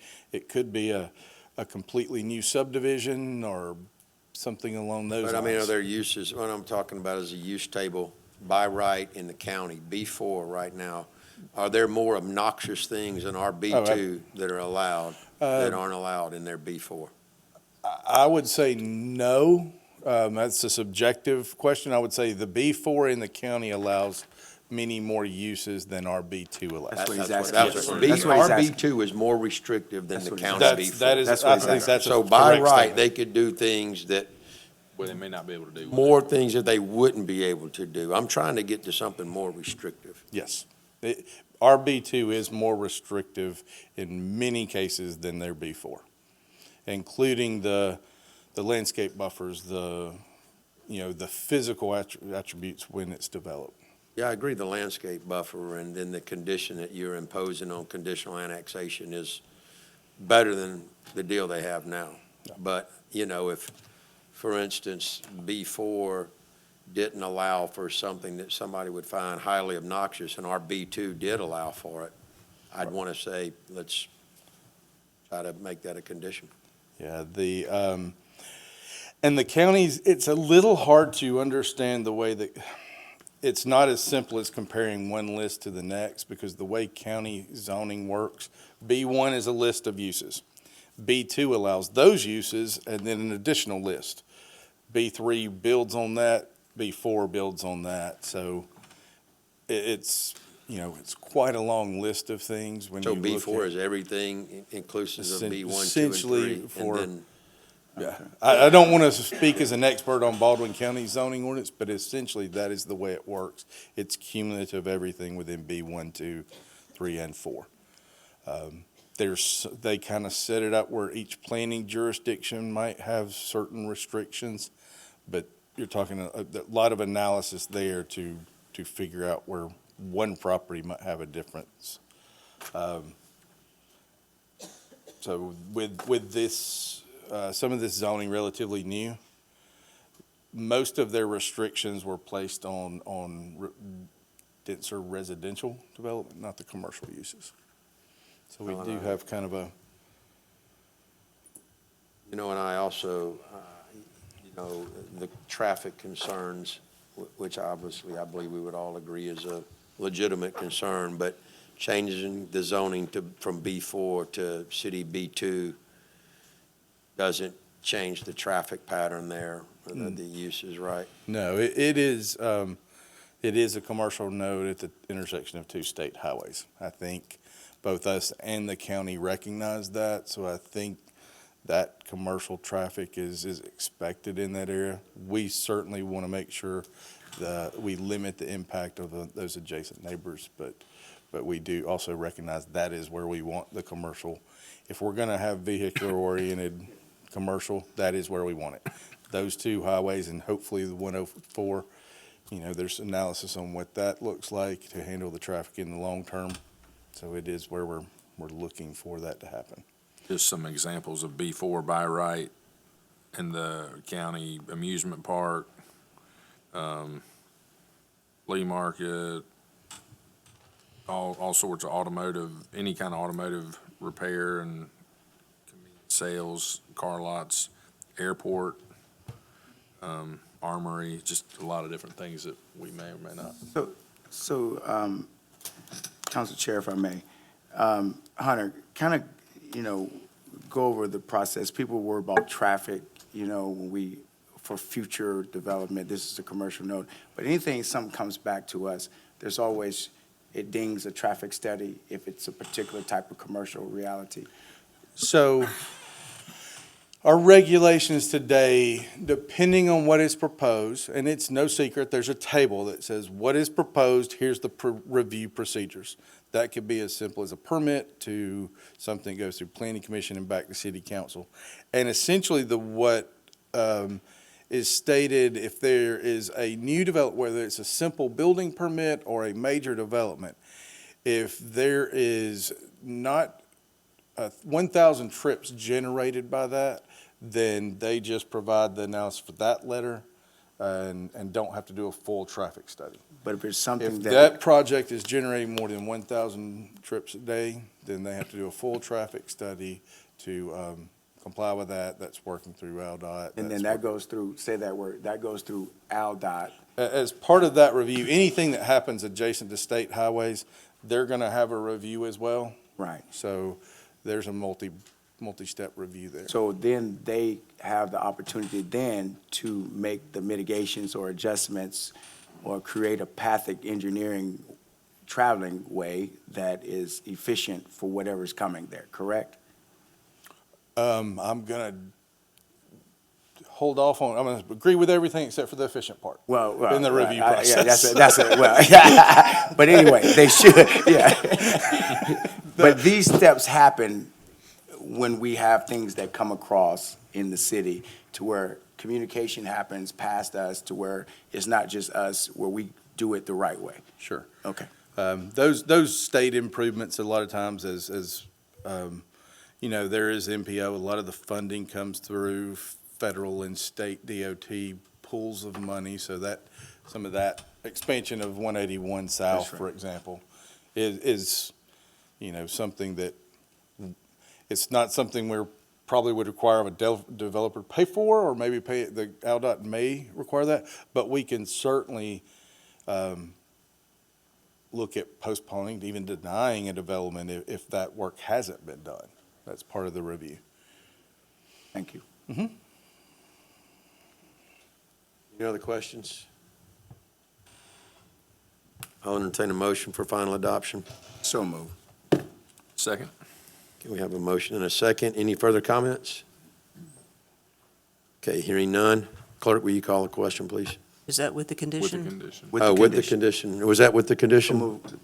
Motion with the condition. Okay. Second with the I'll get a condition. second with the condition. Okay. Any further discussion? Thank you for that, Clerk. Okay, will you call the question, please? Council President? Aye. Place 2, Aye. place 3, Aye. place 4, Aye. place 5. Aye. All right, motion carries. Thank you, council. Item number 6 is final adoption of an ordinance amending zoning ordinance number 1253 and to zone the property of Advantage Holdings LLC to B2 General Business District concurrent with annexation. The property is approximately 2.23 acres and is located at 21905 State Highway 181. This was also introduced at the previous council meeting. And this is the property that's adjacent to the one in item 5. So same thing, B4, B2. Rinse and repeat. Same recommendation? Yes. Yes. Same recommendation, just This is the property just adjacent to the south. Does it also have the same condition? It Yes. does. We have the same. This one is actually adjacent to the Hollowbrook subdivision, whereas the other was adjacent to really one residential lot to the west. But this is adjacent to several homeowners in the Hollowbrook subdivision. I make a motion subject to the condition presented by staff. Motion, do we have a second? Second. Okay, we have a motion and a Planning second. Commission, I'm sorry. Okay, discussion. So Hunter, is that cell tower going to be a non-conforming use? Yes, for the most part, right now, we have a small cell ordinance, and then everything else is hinging on a definition of structure. So just by the height alone. Height alone, does.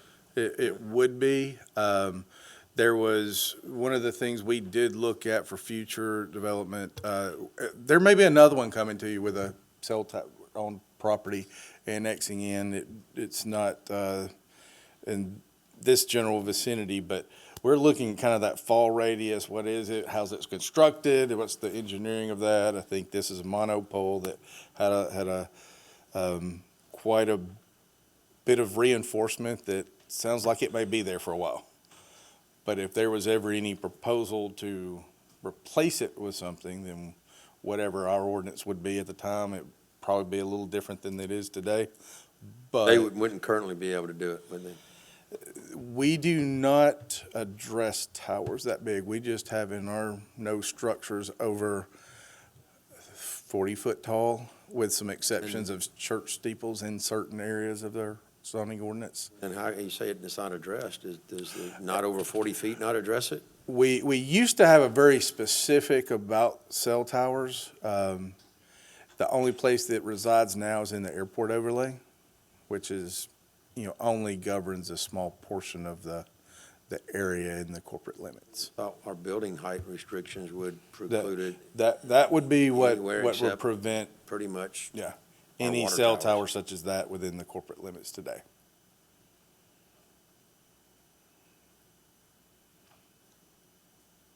I guess I was kind of looking like a guarantee if they take that down, it can't be rebuilt there. We kind of had the conversation there. Is it fair to say that's going to be there for 50 years? Probably longer, yes. It's very well built. Extremely. Well, service areas change and they change contracts and they get a better deal and they pay less for a tower and, there's a lot of things go on in that business, so. Right. I mean, we've seen them relocate off of our water towers when they could get a better deal. Right.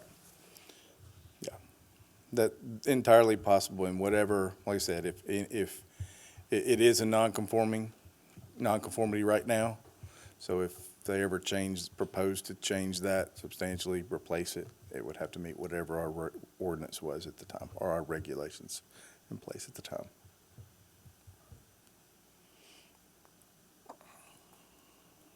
Any other questions, council?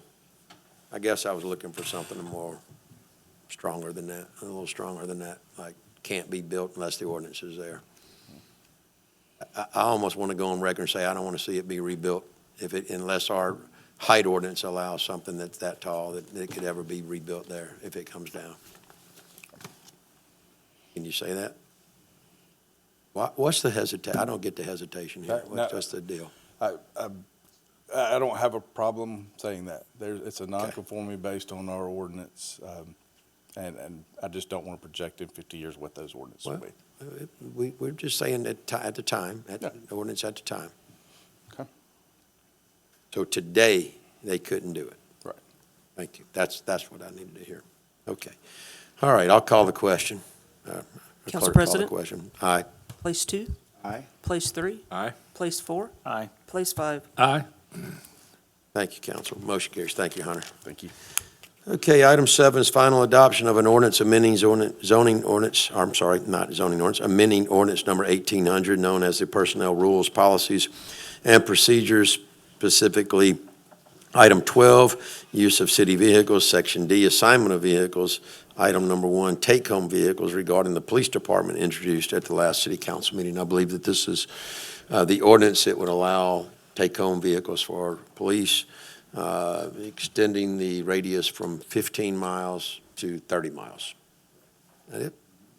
I think that we had all agreed in principle prior to having this put on the agenda, and this was introduced at the last council meeting, so I'll entertain a motion for final adoption. So moved. Second? I have 2 motions in 1 second. Any further discussion? All right, hearing none, clerk, will you call the question? Council President, Aye. place 2, Aye. place 3, Aye. place 4, Aye. place 5. Aye. Motion carries. Thank you, council.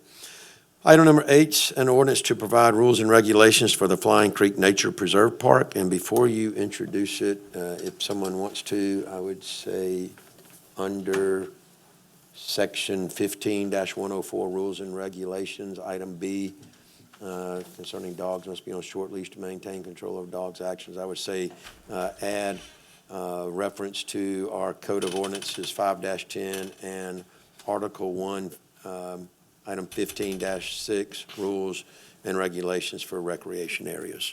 And that should govern the proper, how do you say it, how the dog acts, the proper, Clean up and maintenance? well, it's a little bit more than that. It's the same. Pooper It's scooper. the nuisance, or it talks about the nuisance, so it governs the pets being a nuisance. Yeah, yeah. Pick Not up your necessarily poop the when your poop pet ordinance. poops. Behavior. So if you would introduce the ordinance with those changes. I introduce the ordinance subject to the changes, Council President. All right, she's got a recording of it, she'll get it right. Okay. All right. It's introduced. Do you guys want to discuss it? We discussed it at length in the work session. It'll lay over for final adoption, and we can discuss it, and Councilman Martin can come up with some more colorful language on that. That's 2 meetings in a row, isn't it, Jay? Yeah, all right. Item number 9 is an ordinance repealing and replacing ordinance number 419, camping in the parks. This was also discussed in the last couple of work sessions, and we asked to put this on. And basically, it says that someone wishing to camp in the parks will come before the council for permission each and every time. That way, if they break the rules, we don't have to grant it in the future. So, does anybody want to discuss that further? We'll let that lie over. I think we let that lie over. Yeah, that's pretty clean We, cut. hey, do we introduce the Introduce, ordinance? I'll introduce Yeah, the please ordinance. introduce it. Yeah, I'll introduce the ordinance. Thank you, Mr. Thank President. you. Problem. And he says I'm asleep. All right. We'll move on. Item 10 was pulled from the agenda. Item 11 is a request that Verizon request approval for the proposed replacement of existing wooden small cell poles with metal poles at 5 various locations throughout the city of Fairhope as required per ordinance number 1679. Thank you, Council President. Sir. This is a location of 5 poles. Per the small cell ordinance, ultimately, the city council is the final say in these locations. There are existing poles in all 5 of these locations that were installed roughly around 2014, I believe. So it is attempt to replace these poles. One has already been removed. It was behind the K1, kind of where we have the work ongoing right now at the gully. So it was removed as part of that project, but will be replaced. That might have some impact on some of your cell coverages in the neighborhood. So the locations are on the screen. Most of these are down by the bay, Summit Street down to around Fig Avenue in that area. This is, the pole on the right is kind of what the new ones will look like. The old poles are kind of brown wooden poles with a bunch of equipment hanging on it. These are, they call stealth poles. They are proposed as black in this location. I've got a standalone of that, but this was kind of what they presented to show what it currently looks like and what it will look like. This is the equipment. Instead of a bunch of things that just look like they're hanging on a pole, they're integrated into those poles. So that is the What you'll see at 5 locations, I believe 2 of them, they actually have an integrated mast arm light that will replace the need for having 2 separate poles one with lights, one with the telephone equipment. Like The that. Hunter, the one that's proposed to be moved near Pier Avenue, it looks like it's going to be placed on the west side of South Mobile Street now. Has electrical department looked at that? Has the mayor looked at that and made sure that that's aesthetically pleasing? You know, we have a lift station over there on the Right. bluff that I'm, I know our right-of-way, these comes in as right-of-way permits. I know our right-of-way, utility departments, every department that's reviewing, Public Works, everybody had a chance to kind of take a look at this and really looked into what the impact would be for that specific location. I'll be happy to get some more information, the full permit. It's a many page document, but that is where we could better fit that, I believe. And I was actually on vacation when those comments were made at the DRC, so I know that process went through. If there's more information, I can get back with you on that. well, it's something that's, you know, scheduled to be voted on tonight. So, Ben, can you answer that? Yes, sir. David Thomas and I went and rode around with Verizon at all the sites. And the sites that we could take out a security light pole or light pole, we just swapped them out. Okay, so it's a replacement. It is, so we're gonna replace the pole that's there now with the one Hunter was talking about, has And the lights. light mask arm on it. So power and everything's there, we're just gonna replace that wooden pole with that pole. Is that specifically on that pier? Yeah. Okay. And that actually helped them out to get better coverage down on South Mobile. Because they were gonna tuck it out of the way, and we come up in that spot, and we had to change pole out anyway, so. I was just worried about aesthetics along that bayfront. And that matches the lighting that we're putting down there anyway. Yes, ma'am. Black coating, Yeah, they're gonna supply the pole, mask arm, and then we'll put our light on there. So all the lights, we'll make sure we match lights. Thank you, Ben. Thank you. That's pretty sweet, actually.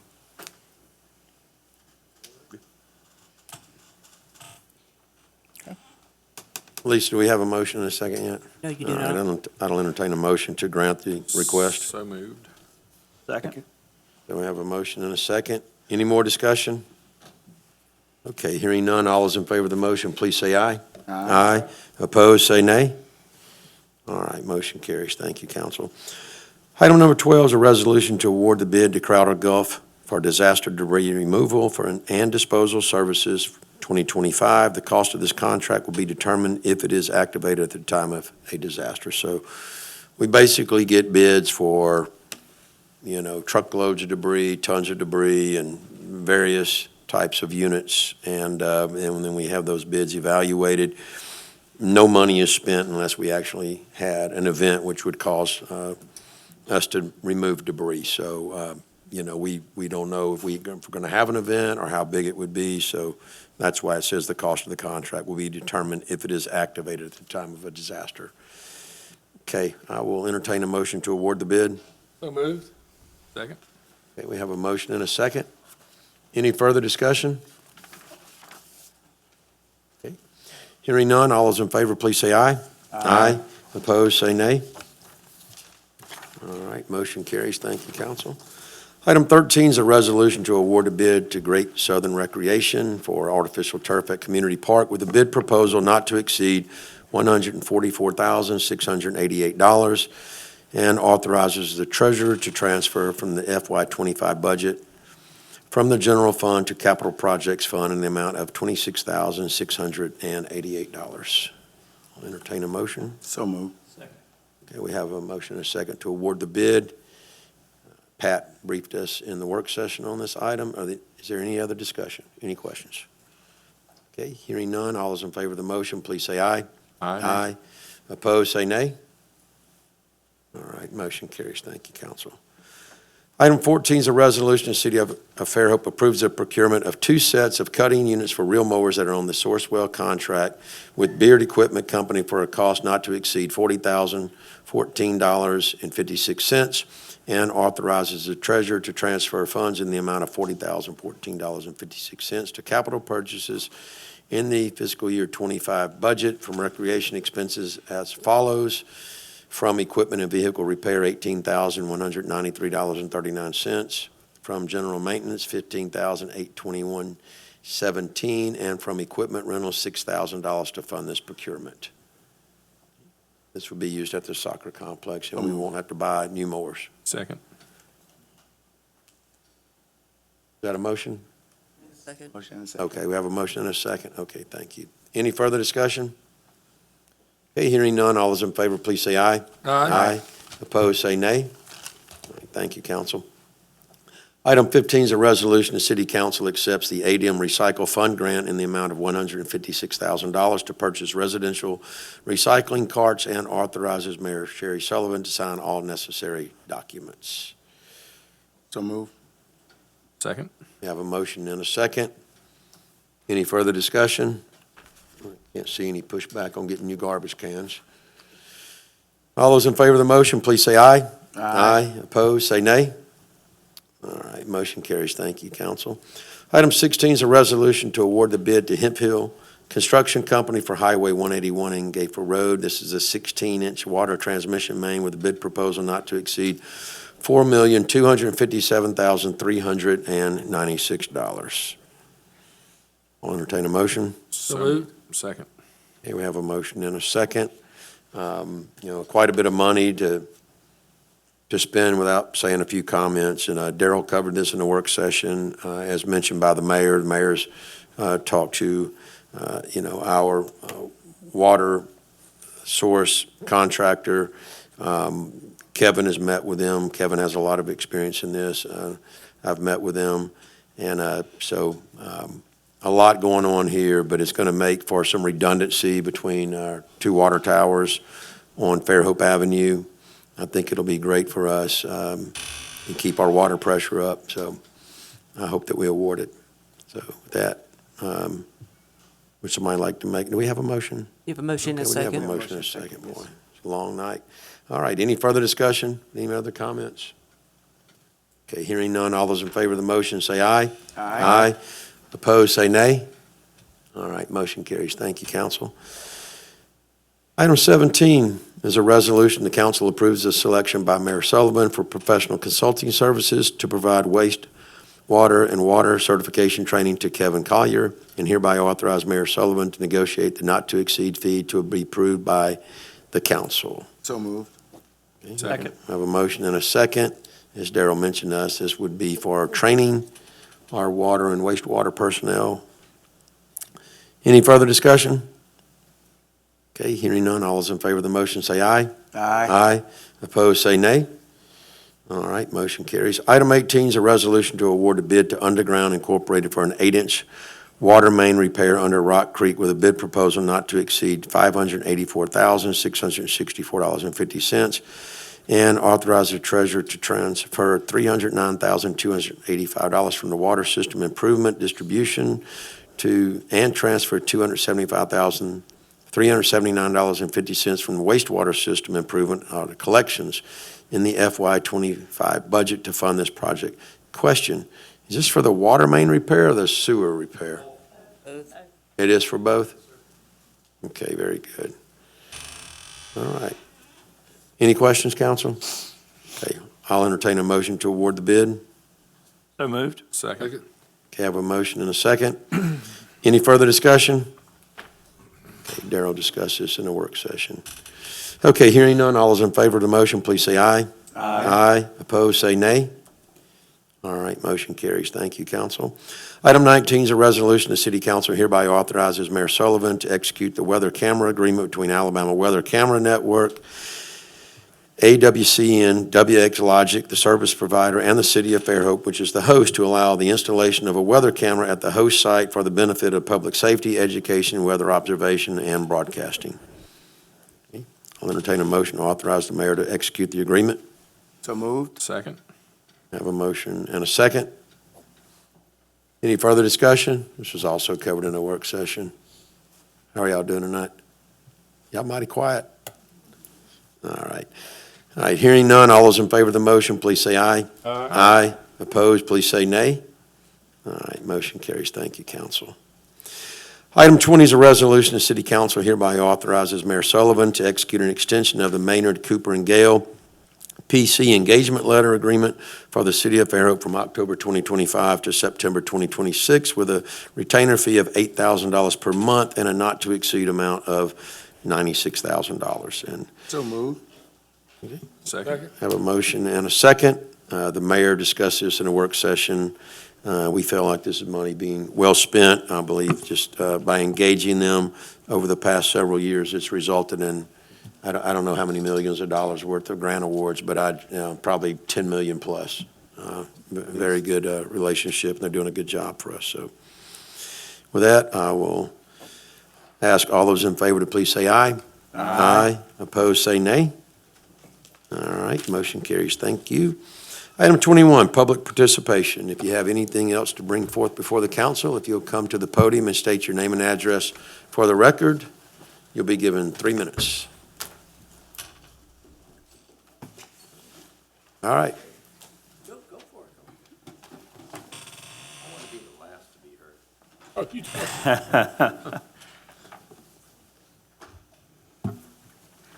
I'm Autumn Zellner. How are y'all doing tonight?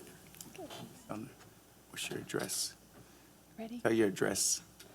Good evening, Mayor Sullivan, City Council, and parents. My name is Autumn Zellner, and I own Stars Early Learning Academy here in Fairhope. I'm here tonight to speak for the hundreds of families calling us daily, desperately seeking infant care. Did you know there are only 13 licensed infant spots for the more than 1,400 babies born at Thomas Hospital in Fairhope each year? We have an infant care crisis. What has led us here? The biggest reason is teacher-to-child ratio. By law and for safety, one caregiver in a high-quality center such as Stars can care for only 4 infants compared to 17 preschoolers. That means more staff for fewer children, driving the cost up. And those ratios must be maintained throughout the day. Typically, babies are in care for up to 10 hours. One teacher isn't enough. Each set of 4 babies realistically requires 2 teachers. This makes infant classrooms the most expensive to operate, which is why many providers don't offer them at all. Unlike most businesses, childcare owners must balance sustainability with a moral obligation to working family, but the result is too few spots and too many parents left without care. So what can we do? I urge our city leaders to treat infant care like essential infrastructure. Here are 3 potential solutions I believe are worth exploring. Number 1, adaptive reuse. Repurposing vacant buildings like old school buildings or the old Big Lots into childcare centers. Number 2, employer tax credits. Alabama's already set aside millions to help businesses build or expand childcare. According to Alabama's employer tax credit, quote, small businesses can receive up to $600,000 per year for eligible childcare expenses. Eligible expenses include the construction, renovation, expansion, or repair of a childcare facility, end quote. City leaders should prioritize this when approving permits. Number 3, grants and loans. City leaders can leverage available funding to help offset construction and renovation costs. Fairhope should be a place where families can thrive, but without infant care, parents are forced to choose between a paycheck and safe care for their baby. Yes, infant care is expensive, but the real cost is what happens when families can't find it. I invite each of you to Stars Early Learning Academy to observe quality care in action. In conclusion, this is a very complex issue, difficult to abbreviate in just 3 minutes. I would love an opportunity to sit down together and talk about real solutions. My warmest and sincerest well wishes for you all tomorrow. I'm looking forward to working together soon. Thank you. Autumn, will you make sure that, any literature or that statement that you have, will you give that to the clerk so that she can get us all that information? Absolutely. And then I had a question about the tax credits, are those state tax credits? Yes. Or is there any like political muscle that we could flex to, what do you have to do to get those credits? What can the city of Fairhope do to assist the employers, you great being of childcare centers, to get those credits? I think it's mostly just about exposure. I think a lot of people don't recognize that they're there. It's also the first year, so there's a lot of questions that are going to be cleared up in this first tax season. So we have. So awareness then. Yes, so we have 4 more years. All they have to do is reserve it at the beginning of the year and then, make sure that the paperwork is in place for tax season. You're making people aware by being here tonight, right? I mean, that's one thing. It's good move on your part, Okay, all right. You want to speak? Did you want to speak? We just had a letter from a parent that she wrote, so I don't know if y'all want to hear it. Well, you're You just another wanna- person. We'll give you 3 minutes. Okay. Yeah. I'm Tiffany Rizzuto. I am the director at Stars Early Learning Academy. So this is from one of our parents, and I'll just read it briefly to you guys. We moved back home at the end of 2020 after separating from active duty. Due to COVID, I was thankfully able to get a spot for our daughter in a neighboring town immediately. I spent 50 minutes in a car most days driving to and from daycare alone due to unavailability of care for her in Fairhope. We did this until she was very lucky and got a spot at the high school for pre-K. We became pregnant in January of 2022, knowing the lack of spaces in the area and my daughter's current daycare not taking babies until 18 months. We immediately began looking for a spot the same week we found out. I would lose this pregnancy a few days after being put on a wait list at 6 weeks pregnant. We got pregnant again 2 months after, and my son wouldn't be offered a spot until August of 2023 at 8 months old. To be perfectly clear on this, I put a baby on a wait list, and it took 20 months for him to get a spot. My maternity leave was 5 months paid, which most parents do not have the luxury of that, and still would leave a 3-month gap between me going back to work and having childcare in the city of Fairhope. My husband did not receive any paid maternity leave. This continuous building is impacting childcare significantly, and Fairhope already has extremely limited spots for care, particularly for infants. It also causes additional pressure on centers and citizens in the surrounding town as we take spots in their centers. The continuous building also impacts the pre-K lottery, where many families are forced to continue to pay higher private center costs for childcare due to limited spots in the public school district. The problem is more drastic if you take into consideration the Barnwell area of Fairhope out of city limits is facing the same challenge.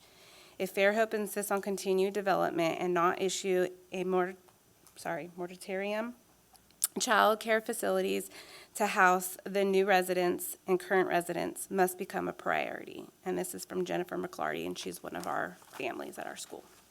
So where are you guys located, if I may? We're off Gayfer Road Extension. So how many facilities do we have here now that offer childcare? 3. 3. And what about private? Like when I was coming up, it wasn't commercial. It was just like the lady at the church would say, "I'll take your babies," and she would keep. No, I'm being serious. This is, Right.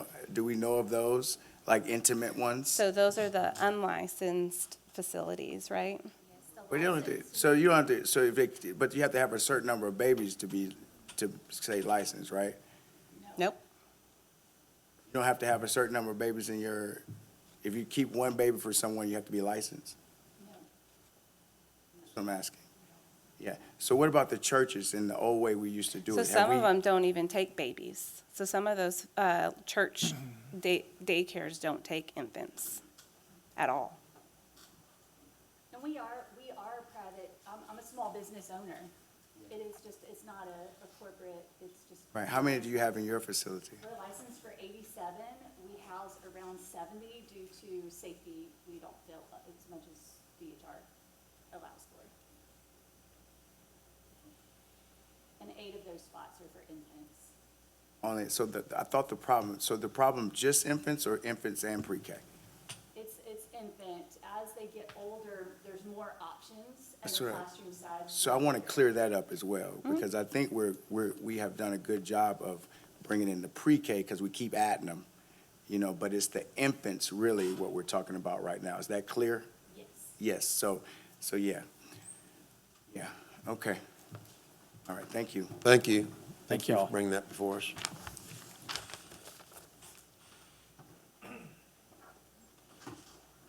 Your cue, Don. Thank you very much. Good evening, council. My name is Donald DeGutz. My home is 110 Blakeney Avenue here in Fairhope.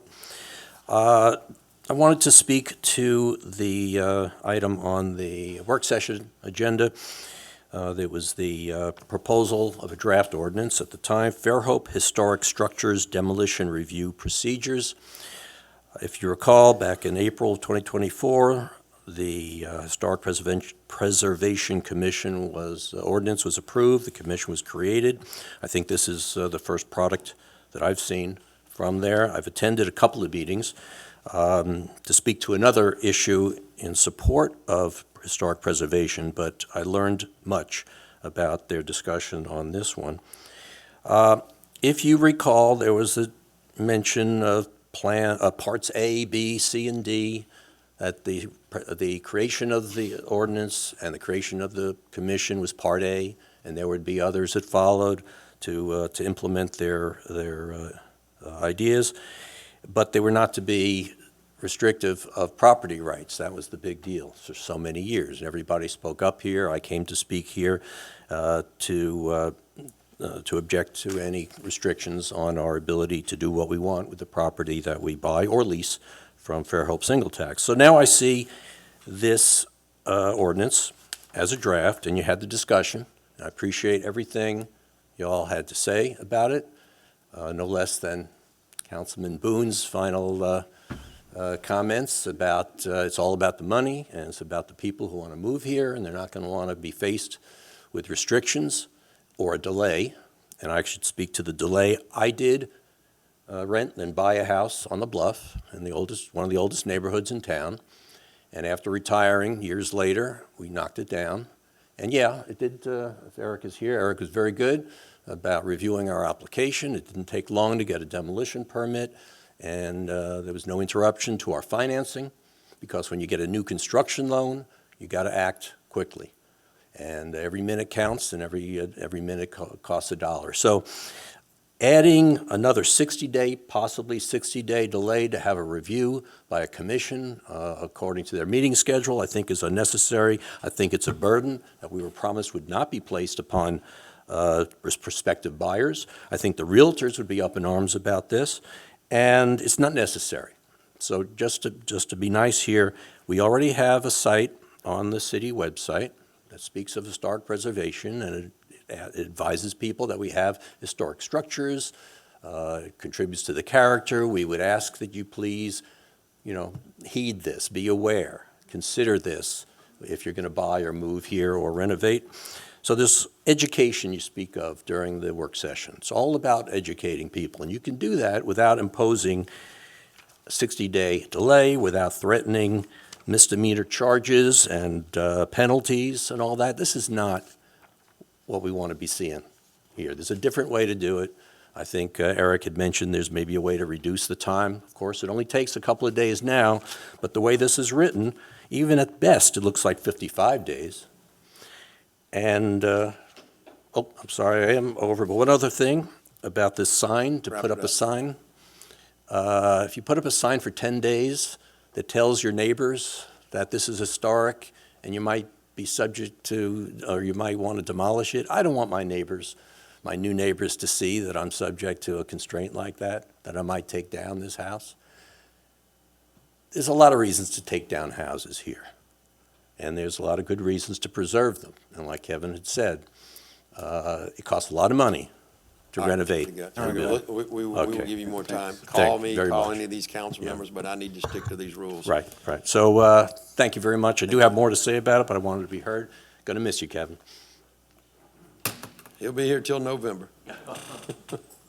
8 more.